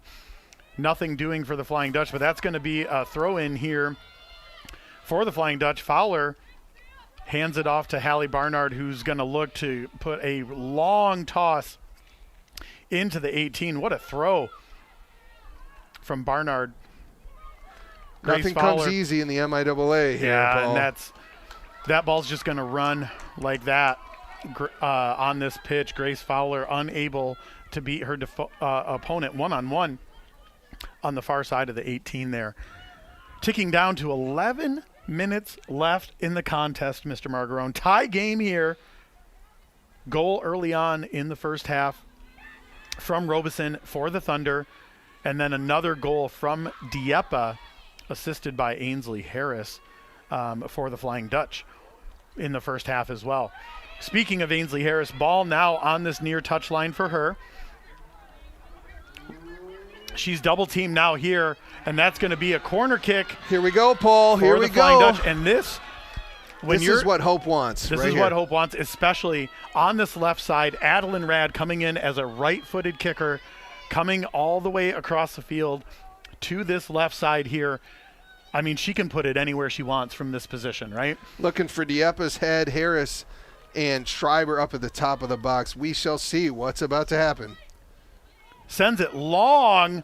Oh, Schreiber tries to get down on it. Schreiber now with the ball. Ping-pongs around, and that's going to be a throw-in for the Flying Dutch here. Well defended by Trine. And, I mean, quick strikes from the Flying Dutch to try to put that back into the mix.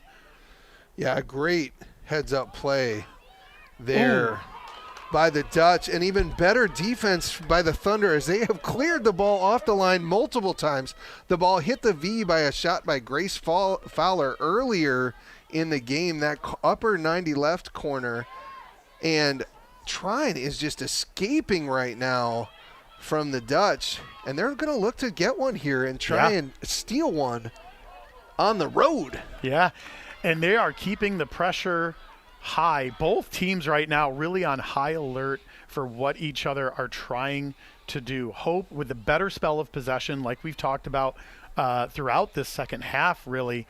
We mentioned at the half break, 55-45 in that first half. I would say Hope has outpossessed Trine at least 60-40, if not close to 70-30 here in the second half. Trine has just not been able to build, but they've had a couple of fortuitous chances that have allowed them to sneak through and get a couple shots on goal here. Yeah, McCauley going the other way. 8 minutes and 45 seconds left. It's really going to take a big moment here as Barnard. Oh, the speed.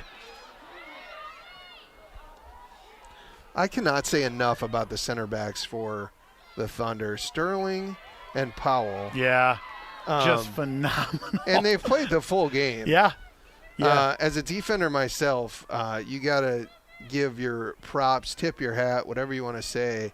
No matter what the outcome is of the game, they can say, hey, we gave a grandiose effort against this impressive Dutch team. Ball sent long for Robeson here. Not able to get there. Won by Mia Hesley here now. Ainsley Harris just misread that one. That ball looked like it skipped a little bit as she was anticipating it to fall one way, and just did not go the way of the Flying Dutch here. And now Trine looking to build through the middle here as Scully has the ball. Great to see her back in the contest here. What a great, I mean, did she hit the speed burst button? She did. That was a little video game speed there. Harris now. Ainsley trying to put it past here, fighting for that. Oh, she's going to be called for a foul. That is tough. That is extremely tough. Ainsley Harris going shoulder to shoulder with her defender, Sikowiak, and the referee says, I'm sorry, you did a little bit too much of a swim move there, Ainsley. Tried to go over the top of the shoulder, played it a little too aggressively, my friend. Yeah, so Sikowiak has had her hands full in the second half, but has been up to the task. Yeah. Gotten a couple fouls, had that great play where that ball was headed across the mix, beat Harris to that ball, and so just playing great on that right outside back position. No foul on that one as Scully is down again. Yeah. And Hope comes the other way. Adeline Rad now looking for Hallie Barnard. On the far side, Barnard looking to use her speed here. Crosses it in. Ooh. And just nothing happening yet for the Flying Dutch. Nothing materializing. Substitution. Entering the lineup for Trine, number 32, Lindsay Meyer. We've got substitutions coming in. Lindsay Meyer for the Trine Thunder, ticking down. Yeah, clock 6 stops. minutes. Yep. 6 minutes, 21 seconds left. You know, I mean, you can't ask for higher drama here in the MIAA semifinals here. We are pleased to bring you this game here at Hope College on the Anchor Network and the MIAA Sports Network. Yeah, it's an honor to be able to get to broadcast these games. Division III has really stepped it up over the last few years, being able to stream these games and bring you some high-class student athletes at the Division III level. And this MIAA tournament semifinal has lived up to all the billing and is just deadlocked 1-1 with 5 minutes left. We could head to overtime, or there could be a heroic moment in the 85th and beyond. Yeah. Either way, this has just been a great matchup of soccer for the NCAA. Yeah, and unlike in, Premier League play or national team play, there is no stoppage time. That's right. Right? So the clock is running except for when there are substitutions under 12 minutes left in the contest. I believe it's either 12 or 15. And we've got a great last 5 minutes lined up for our fans in attendance here and those watching at home or from afar. Hope and Trine tied 1-1 as we tick down to 5 minutes left in this contest.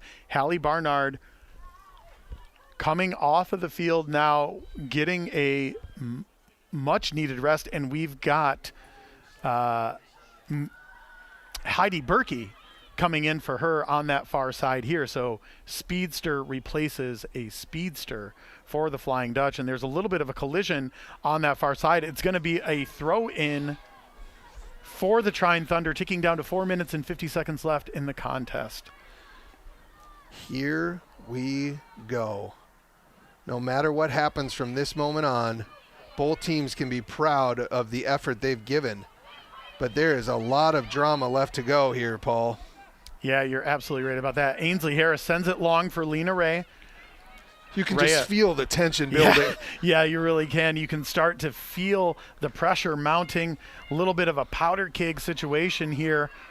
Fowler with the ball on the far side here. Swings it in. Oh, Harris. Oh, Harris with the sliding shot. Unbelievable cross by Grace Fowler. Ooh. Clears Heidi Berkey's head, but Harris just dives at that ball, gets enough on it to redirect it towards goal. But that is the cross, the one that goes over those two center backs to the far post that Hope has been looking for all half. Heidi Berkey now on that far side, looking to play it into the middle, and she does to Grace Fowler. Fowler to Rhea. Rhea now to Harris. Harris getting after it here. That ball's going to be cleared off of this near touchline by number 5, Maggie McDowell, sophomore out of Cincinnati, Ohio. Ticking down to 3:30 left here. Hope not rushing it. Yeah, really trying to squeeze the lemon on the Thunder right now and get everything out of these last few moments. And the Thunder are going to run at the defense of Hope. Feenstra has to just put it out of bounds, and that's a great play by Robeson there. Yeah, it really is. And, I mean, that has been Trine's game all game here. That's been their strategy all game. That's right. They are waiting to catch Hope on that 1v1 situation where Robeson can beat her defender 1v1 because she's got the speed and the talent to do so, as we have seen pretty much all game. Lena Reyes skying for that one. Wow. Getting up for it. Former basketball player Lena Reyes. The athleticism between these two teams is just otherworldly. They have left everything out. It's been high work rate, but just high skill as well. Dieppe with it now, works it to Schreiber. Ooh, Schreiber pass. leaves it really short there. Aaron Scully with the interception and a shot. Ooh. Going well wide of the goal. Feenstra had that one scouted, and really with 2 minutes and 20 seconds left, I do not hate that shot from Scully. Dangerous turnover there by Schreiber. Did not get up enough on that pass, trying to find Berkey wide. And Scully, who has 7 goals and 4 assists on the season so far, is not the Thunder player that Hope wants to have on the ball in that situation. Dieppe loses track of it, able to shield it and win it here. Fights for it against. Ooh, ball in now. Got to get cleared out by Megan McCauley here. Ticking down to 1 minute and 45 seconds left. Schreiber looking to sky that one. Oh, my goodness. Here's Robeson now on the attack here. Sending that one a little bit long there. Unable to get to it was number 5, Maggie McDowell, on the pass from Robeson. Harris with the touch here to Dieppe. Dangerous ball here. Trine not giving up. And that is a foul going for the Hope. Luckily, because both players ended on the ground. Yeah. You know, Paul, we've got 1 minute and 10 left in this game. We do not know if there's going to be a goal scored, but if there isn't, we head to overtime. 2 10-minute periods, and there's a foul there. Referee calling a really quick one on a shoulder-to-shoulder play here. Free kick for the Thunder now. Huge ball sent deep in. Robeson looking for that one. Still finds it at her feet. What a strike! Oh, my goodness! And it's a corner kick. 35-34 going down on the clock. Scully hits it low. Feenstra gets just enough on it to keep it out. I do believe she got a touch, but this is drama ensuing as there's 25 seconds and Scully on the ball. What a strike from Scully. Oh, my goodness. There's a reason why she is their leading goal scorer. She's just taking her time here now, waiting for this final set piece to materialize, not wanting to give the Dutch a fighting chance. Oh my gosh! Whoa, ball skated way too close for comfort if you're a Flying Dutch fan. And we're going to head to overtime, ladies and gentlemen. And my the Trine goodness. Thunder put all the pressure on Hope in that last minute. And an incredible save by Feenstra keeps it deadlocked at 1. Yeah. Paul, you're going to want to come back around. We got a 5-minute little break. Yep. And then we have 2 10-minute overtimes with a golden goal being the situation that would end the game immediately. A golden goal means that the first team to score, the game is over. You don't play the full 10 minutes. Right. And so we'll take a little break, and we'll be back in just about 3 minutes here to finish off in the overtime here on the Anchor Network and the MIAA Sports Network. Woo!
It's no secret. The best way to learn about Hope College is to spend time on our campus. The Hope admissions team invites you to a personalized visit experience you won't forget. Located in downtown Holland, Michigan, our historic campus is close to shopping and dining and just 10 minutes from Lake Michigan. We invite you to check out our campus tour options or sign up for an online tour with the Hope admissions office. There's never been a better time to see Hope College. Visit us at hope.edu/admissions.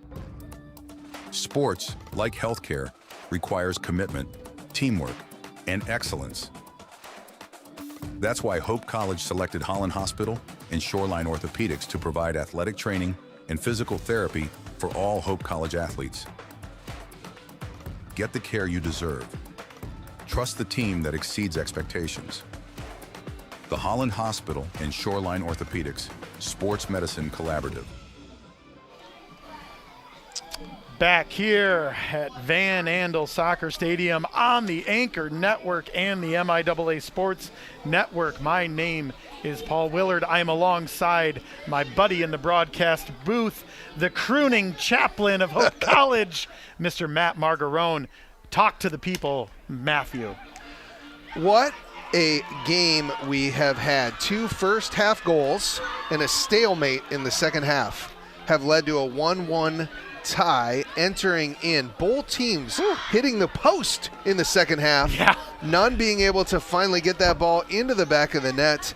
Now we find ourselves in a situation with 2 10-minute overtimes where if one team scores, the first team scores, they will take the win and move into the MIAA final with an automatic NCAA berth on the line. There could not be more at stake in this game, Paul. 2 10-minute periods. We might as well call them overdimes instead of overtime. Oh, wow. I like that. Look at that. 10. Yeah. Hope will start with a kickoff. They are going left to right in the white. Trine Thunder going right to left on this beautiful night in the 40 degrees, but players love this type of weather here. Yeah, and you can see the Hope College bench led by Liz Bellinger just amping up her squad here as Grace Fowler sends that one long errant hit here. And Mr. Margarone, remind us again about the rules of overtime for those who might be just joining us here. We've got we potentially have 2 10-minute periods followed by a penalty kick shootout unless something else happens. Yeah, if one team scores, it's called a golden goal situation. The game will end right at that moment. That team will celebrate. The other team will have to move on in the loss. Not many situations. It's kind of like a walk-off home run that we've seen in baseball as that just ended. That type of situation. Not many of those opportunities in soccer, but that's that. If we go beyond the overtime periods and into a shootout, there will be 5 penalty kick takers for each team that will alternate shots, and then you'll go one kicker at a time. Yep, after that. So the drama just builds here, and these overtime periods go quick. Yeah, they absolutely do. Huge ball sent in here now. Hope able to weather that storm from the Thunder. Great ball from Harris. Yeah, great ball from Harris to Namel, true freshman.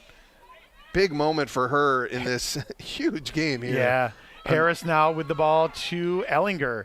Ellinger looking to push it wide here now to Alan Rad on this near side.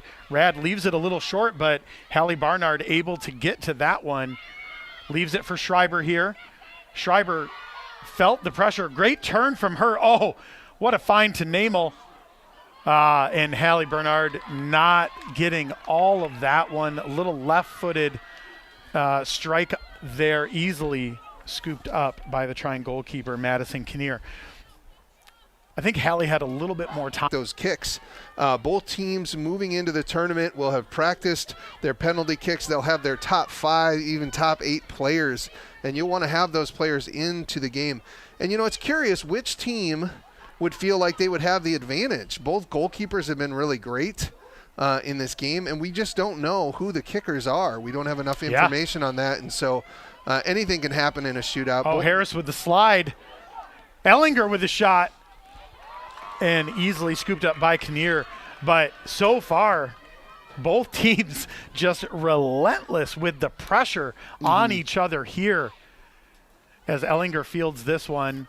Going to play it back here to the middle to Schreiber now. Schreiber dispossessed. Wow. What a great play there from Lygaber. Oh, dangerous here now, and Feenstra scoops that one up. Oh, a little bit of a miscommunication from the Hope defense. And they've been out of sorts this game a little bit, right?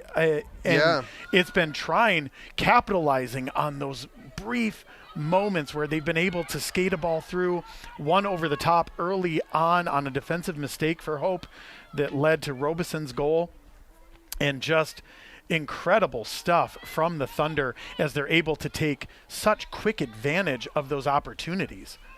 All it takes is one moment, Paul. That could be one big moment. Or it could be one mistake, one mishit, one bounce, one handball, one free kick. And so these type of situations you just don't love to be in, because the pressure starts to build, and just one mistake can lead to a goal. And so both teams want to minimize the mistakes and capitalize on the opportunities. Namel with the ball now, plays it for Fowler. Fowler trying to leave it for Barnard and not able to get there.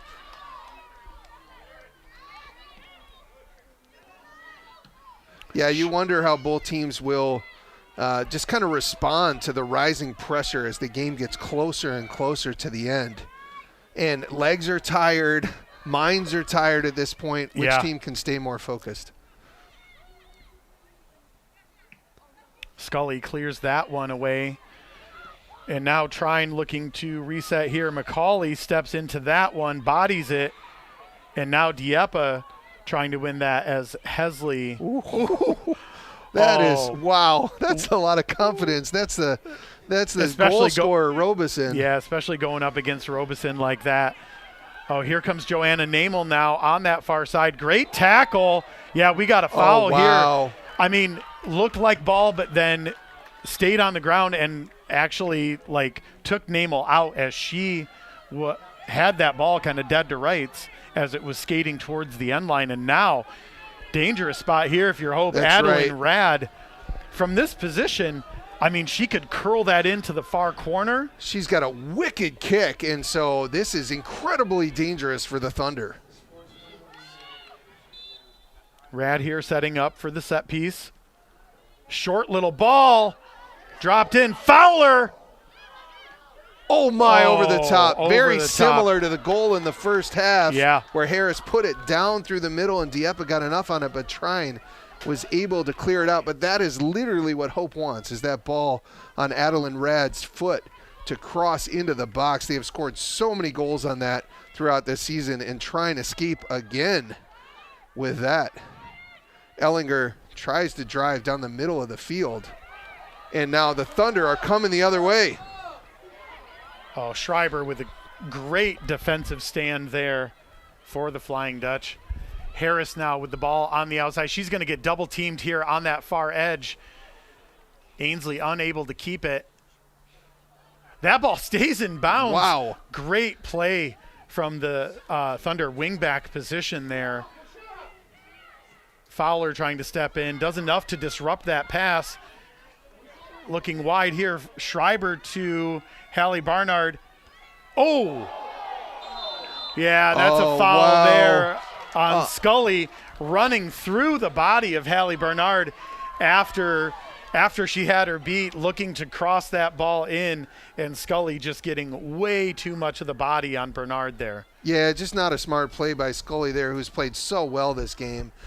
And really what you don't want to do as a Thunder player is give up a set piece here, as Rad can just whip this ball in to the back post. Yeah, we'll see what happens here as Madison Kinnear has been up to the challenge for these free kicks. Rad puts it on frame, easily grabbed and scouted by Kinnear. That's not exactly probably what Rad wanted to do there. It looked like she wanted to hit it with a little more curl towards the outside edge of the six, but tired legs, tired minds at this point in the game. A lot of miles on those legs at this juncture, and we will see who outlasts. But look at this. We're already under the 2-minute mark. That's how quick these 10-minute 2 overtimes go. Yeah, Joanna Namel now on this near touch, looking to take her defender on number 34, Powell, who has just been lights out at that center back position for the Trine Thunder. Scully with a huge left-footed clearance here. McCauley going up against Robinson, and yeah, that's going to be a foul there. Yeah, great play by Robeson. McCauley kind of got caught in between there as that ball bounced. And now the Thunder got a set piece going the other way, and this is dangerous for the Dutch.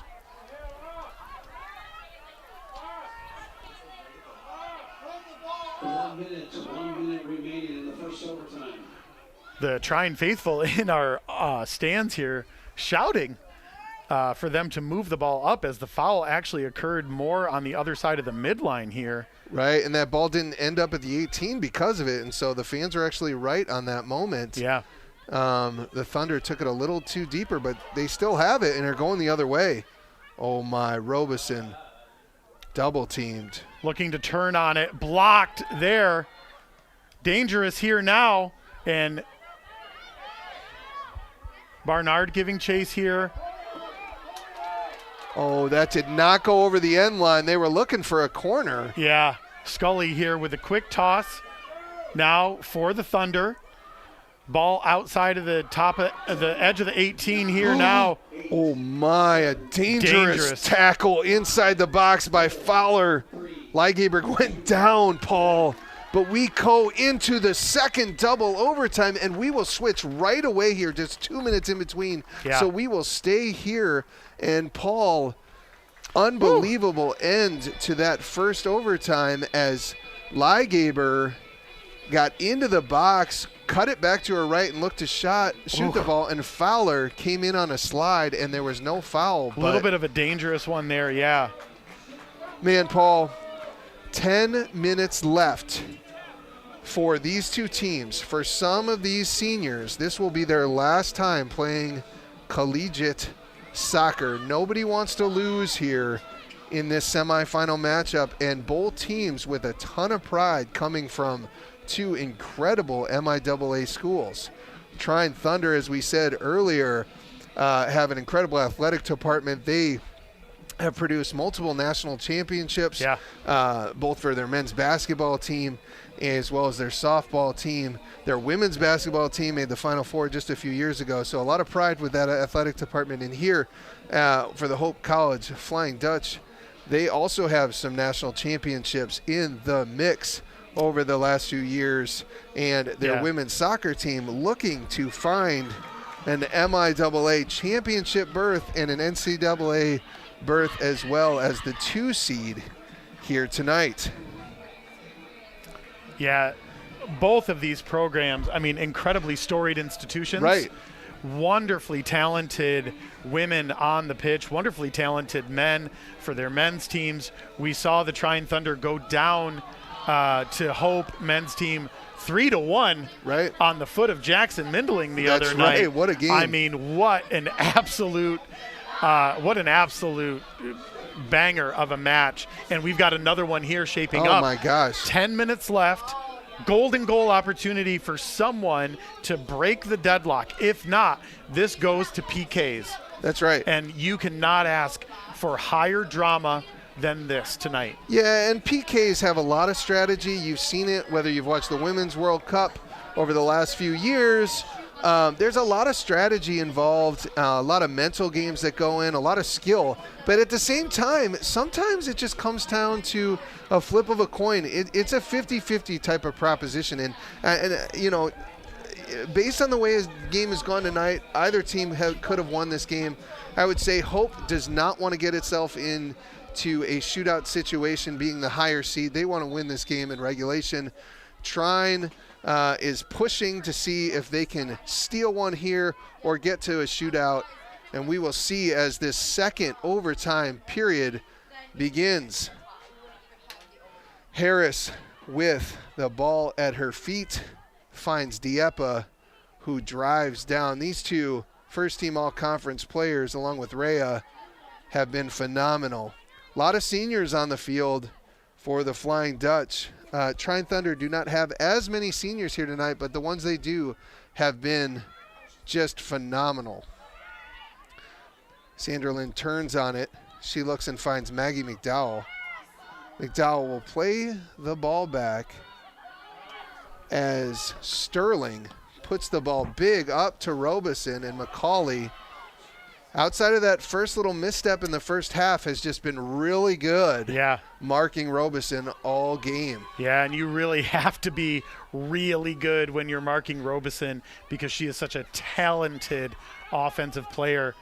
Schreiber with Robeson giving her fits now. Lena Rhea looking to touch on that, trying to get around here and win that, and we've got a foul here on Rhea. Oh, wow. Going the other way. In a shocking turn of events, the referee points the wrong way first. Did one of those my bads. Yeah. We're going the other way. And this is a dangerous set piece. It absolutely is. You know, just on the about 10 yards away from the 10 to 15 yards away here from the center line. Little generous position here for the Trine Thunder. Long ball sent in. Oh, my. Punched away by Feenstra. Oh, my. And it looks like a goal kick here despite the Trine faithful calling for the corner. Calling for the corner and saying otherwise. I would be the exact same way. This Absolutely game right. has everyone very excited here at Van Andel Soccer Stadium. Feenstra with an incredible play jumping up for that ball and punching it away. And that was very, very hard position for a goalkeeper to go in amongst all those bodies and players. Schreiber finds herself at the 6, moving it wide to Dieppe. Defense for the Thunder has been just great, shutting down the likes of Harris as she turns on the ball and has just found herself double teamed over and over. They run a second defender at her. Oh, look at 4 defenders on her every time she gets the ball. She just has not had the space in the second half and beyond. McCauley finds the ball, calmly finds Dieppe, and Hope will look to build around the back again, Paul. And we're going to see with 7 minutes left who's going to break the tie, who's going to take the moment and be clutch in this final 6.5 minutes. Ellinger with the stall here. That's going to be throw in for the Trine Thunder on that far side. And, you know, Hope having the better spell of possession in the game really so far, but Trine incredibly advantageous for the opportunities that they've been able to get, whether that be a quick through ball or one over the top that just sits in the box a little bit too long, uncomfortably long if you're a Flying Dutch fan. Dieppe here now with the ball at the center, looks for Fowler, leaves it a little long for her, and that's going to be a toss here for Olivia Dieppe. My goodness. You cannot ask for higher drama. You cannot ask for better soccer between these two teams tonight here as Ainsley Harris battles on this near side, and we've got a throw in here for Trine. Ainsley Harris battling with McDowell on this near side. They've been going at it all evening. Yeah, McDowell and Setkowiak have just really pinched Harris. They've kind of come in, they throw a second defender every time she gets the ball. And that's a bad turnover by the Thunder here as Hope looks to come the other way. Nobody home for the Flying Dutch on that long send there, easily scouted by the Thunder. As Scully is unable to control that one. We got a substitution now, Hallie Barnard. Yeah, I was just looking at that moment when that ball went to that right wing. Yeah. Because Barnard has that pace. Berkey has played a phenomenal game. Great job as she's gotten in there. But they're going to look for Barnard, who's gotten around that wing a couple different times and crossed the ball in to see if that can be the breaking point in this game. Yeah, both of Heidi and Hallie super quick on that outside edge. The speed that they have is really game-breaking speed oftentimes, as they are able to beat their defenders down the line 1v1 just by sure fleet of foot. Wow. Oh, Schreiber gets dispossessed, and now we're going the other way. Tangled up with Scully, and the referee plays advantage here for Trine. Now to Robeson. Robeson leaves it here. Shot on goal here. Feenstra easily handling that one. But again, that is the advantageous play that Trine has looked for. All game, right? They have had so many opportunities like that where they just run. They run the ball through, and they do quick passes and quick outlets, and they find their players at the top all alone for shots on goal.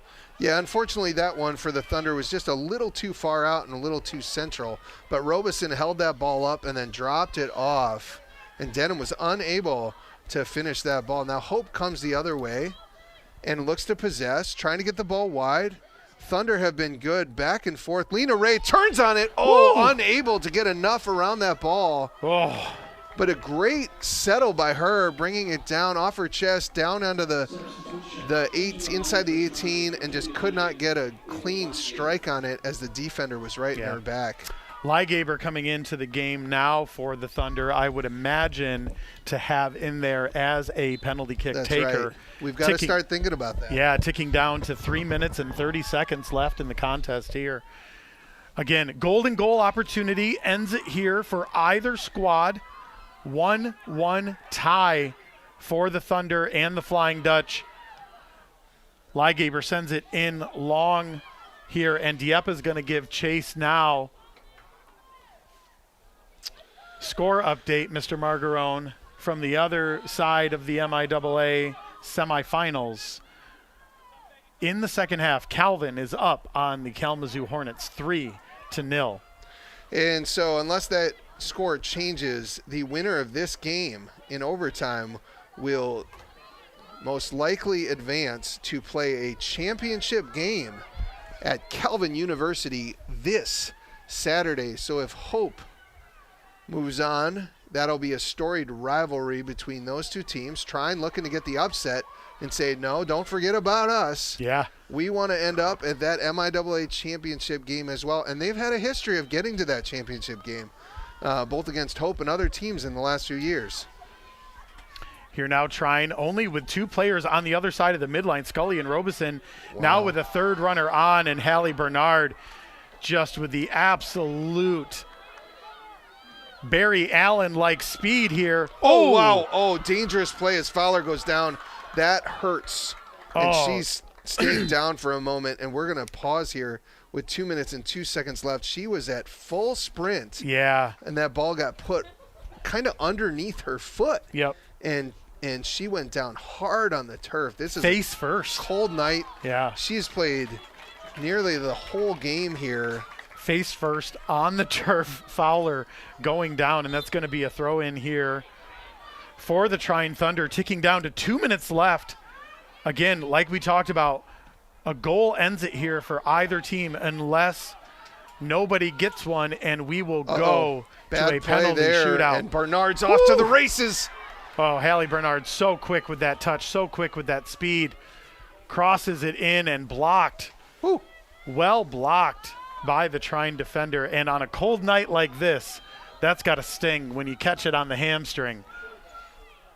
Quick toss here from Bernard to Rad. Rad looking for a left foot into Rhea inside the box now. Ellinger looks to take a shot, unable to do so. Ball hits in the middle of the 6. Oh my goodness. Ooh.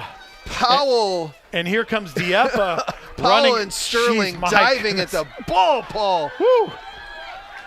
Here we go now. 1 minute left. Dieppe lays it off for Schreiber. Schreiber looks to swing it. Fowler plays it out here to the near touch to Dieppe with Robeson giving chase. Man, what a work rate from Robeson. She has not stopped moving this entire half. Going up for the header. Fowler with it now to McCauley. McCauley looking for Rhea. Oh, Ellinger getting kind of caught up under the forearm of the Trine defender there. And now wins the ball back, and ticking down to 20 seconds left in the contest here. Trine with a last-ditch effort to try to put this ball across the midline here, and does so. Dangerous here now for Robeson, who looks to turn on it. Ball cleared out, and that's going to be it for this second overtime period, and we are going to a double overtime penalty shootout. MIAA semifinal here. The game is not over. We're going to stay right here because we do not want to miss anything in this moment. Here's what's going to happen. Both teams will choose 5 shooters. They will have a coin toss to see which end the winner of the coin toss wants to take. They can either take an end or they can take the ball first or second. Yep. So they get to choose that. Yep. Then the other team gets to choose the other thing. So whoever wins the coin toss will get to choose. And then after that, we will head to a penalty kick shootout. First team will shoot, and then the second opposing team will shoot, and that goes back and forth up to 5. If you remain tied after 5, it goes single elimination after that. Paul, if you are the Thunder or the Dutch, would you want to shoot first or second? And tell me about the strategy that goes into a penalty kick shootout. Well, I mean, you know, it's all about trying to play into what you could perceive to be advantageous moments for you, right? So psychologically, I think you want to take the ball second. I think you want to play keeper first, right? Because that gives you an opportunity at the end to have the last shot that could potentially either win it or send it into more shooters, right? So we have a very unique opportunity. Yeah, it looks like the choice is going to be on this end on the right side, which is going to be the south side, which is where the center ref just pointed. Yep. And then I'm not sure who's shooting first or second, but we will see in just a second here, Paul, as they just left here. Yeah. Well, and, like I mentioned, I think what we really need to do,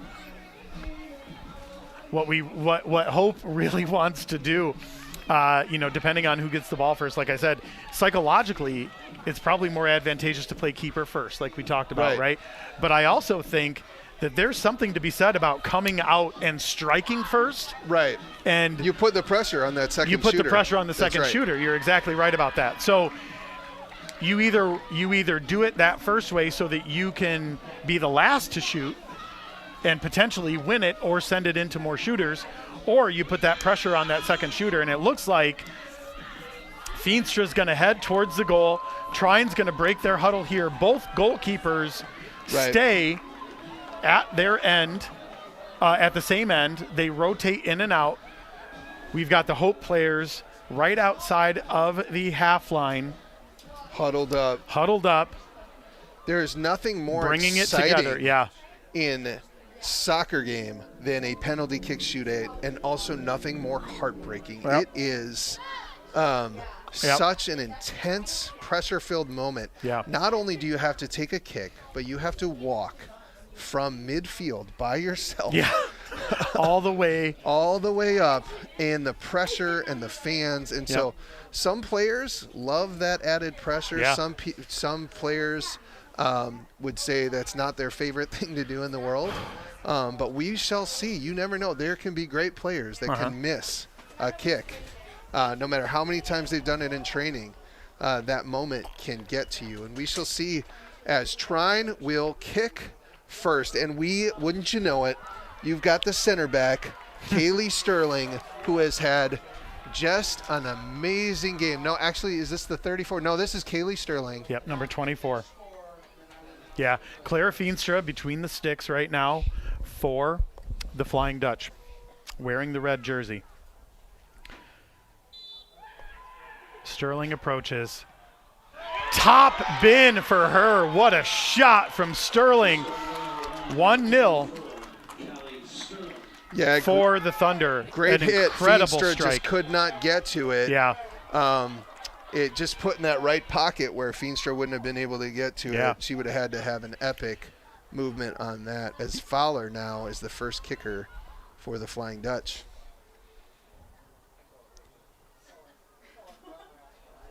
Fowler takes the ball from the center official here. Madison Kinnear between the sticks for the Trine Thunder. Fowler approaches. Oh!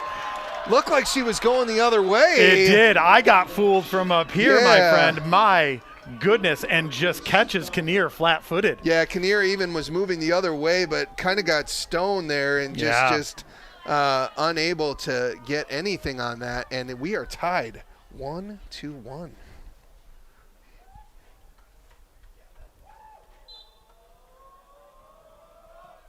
Oh, Feenstra! Oh, get big. Clara Feenstra reading it the whole way. Great strike there from, I can't see who that was, number 20, was it 23? Yes, Denham there. Benham. Unable to finish as Feenstra, with a got great big save, but also parried it down. Yes. Sometimes that can go under your body, and she was able to keep that out. Yeah, Lauren Ellinger now, senior leader on this team, approaches with the shot. Directly at Kinnear. I mean, the easiest save that you could possibly have, probably. Ellinger just did not get all of that one, didn't place it where she wanted it, and Kinnear scouted it and read it perfectly. Now, Sanderlin, junior out of New Haven, Indiana, looking to take this kick for the Thunder here as she lines up. Approaches. Shot! wide. It's wide. Wide of the goal. Feenstra was out and full stretch. Yeah. Looks like she had it covered, but that puts a lot of pressure on the shooter, Sanderlin. And now we are still tied 1-1, but Hope has the advantage with one extra shooter. Here comes Dieppe now. Senior captain, leading goal scorer for the Flying Dutch as she approaches. Shot! Oh, fooled Kinnear the entire way. Again, Kinnear just caught flat-footed and did not even make an attempt to move on that. Credit to Dieppe for the approach and the little hip turn at the last minute. Cool, calm and collected. Maggie McDowell up for the kick to keep the Thunder in it. Fast approach. Oh, and it's over. Over the bar. One more goal. That's all Hope needs. If Hope scores on this shot, they will pull it out because Trine has missed 3 shots now, and Hope would score their 3rd goal, and Trine would have no ability. And look who it comes down to, Paul Willard. Ainsley Harris, local product out of Zeeland, Holland.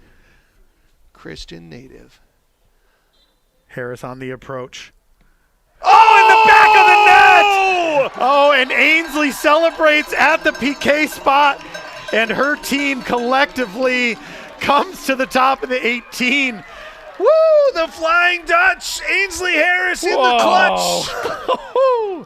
And they escape with one in a penalty kick shootout, and it comes down to the senior Ainsley Harris putting it in. Clara Feenstra with an incredible shootout, making a great save, causing 2 to miss. Yeah. What a game, Paul Willard.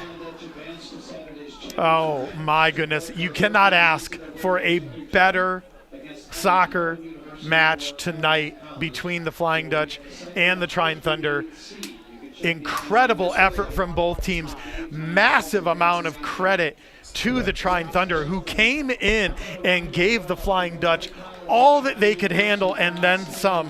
The Thunder should absolutely have a lot to hang their hat on tonight, especially with the play of Robeson, Scully, Powell, and Sterling in the back. there. I mean, unbelievable work rate from all of those players. We had a phenomenal game here at Van Andel Soccer Stadium. If you were here in attendance, if you were watching at home, you were treated to one of the best matchups in MIAA soccer all season. Yeah, great matchup here. This will go down as a 1-1 tie with a penalty kick, 3-1 win by the Flying Dutch. Trine Thunder missed 3 PKs, allowing Harris to put it in to finish them off, and Hope will advance. Calvin is up right now, and that looks like they'll advance. So it will be a Hope-Calvin rivalry on Saturday, and we will come back here just tomorrow night, Paul Willard, for the game for the Hope College Flying Dutch men, looking to find their way into the MIAA championship on Saturday as well. Yeah, could very well be a Hope Calvin weekend coming up this weekend, as the football team, like you mentioned, in the 2nd ever football rivalry game between the Flying Dutchmen and the Knights of Calvin. We already know the matchup between the women. Right. That's going to be at Calvin on Saturday. We very easily, depending on what happens between Albion and Calvin tomorrow and Hope and Adrian tomorrow, we could have a all Hope Calvin weekend, which is a phenomenal way to celebrate Division III athletics. Kalamazoo and Albion will definitely, or actually Adrian and Albion will try and upset both those teams, play spoilers. But, man, what a night for the MIAA. What a night for women's soccer in West Michigan and Northern Indiana. For now, thank you for joining us tonight. What a game. You have stuck with us. We're grateful for that. My name's Matt Margaro, and this is Paul Willard. Thank you on the Anchor Network and the MIAA Sports Network. Tune in tomorrow as we have another great game.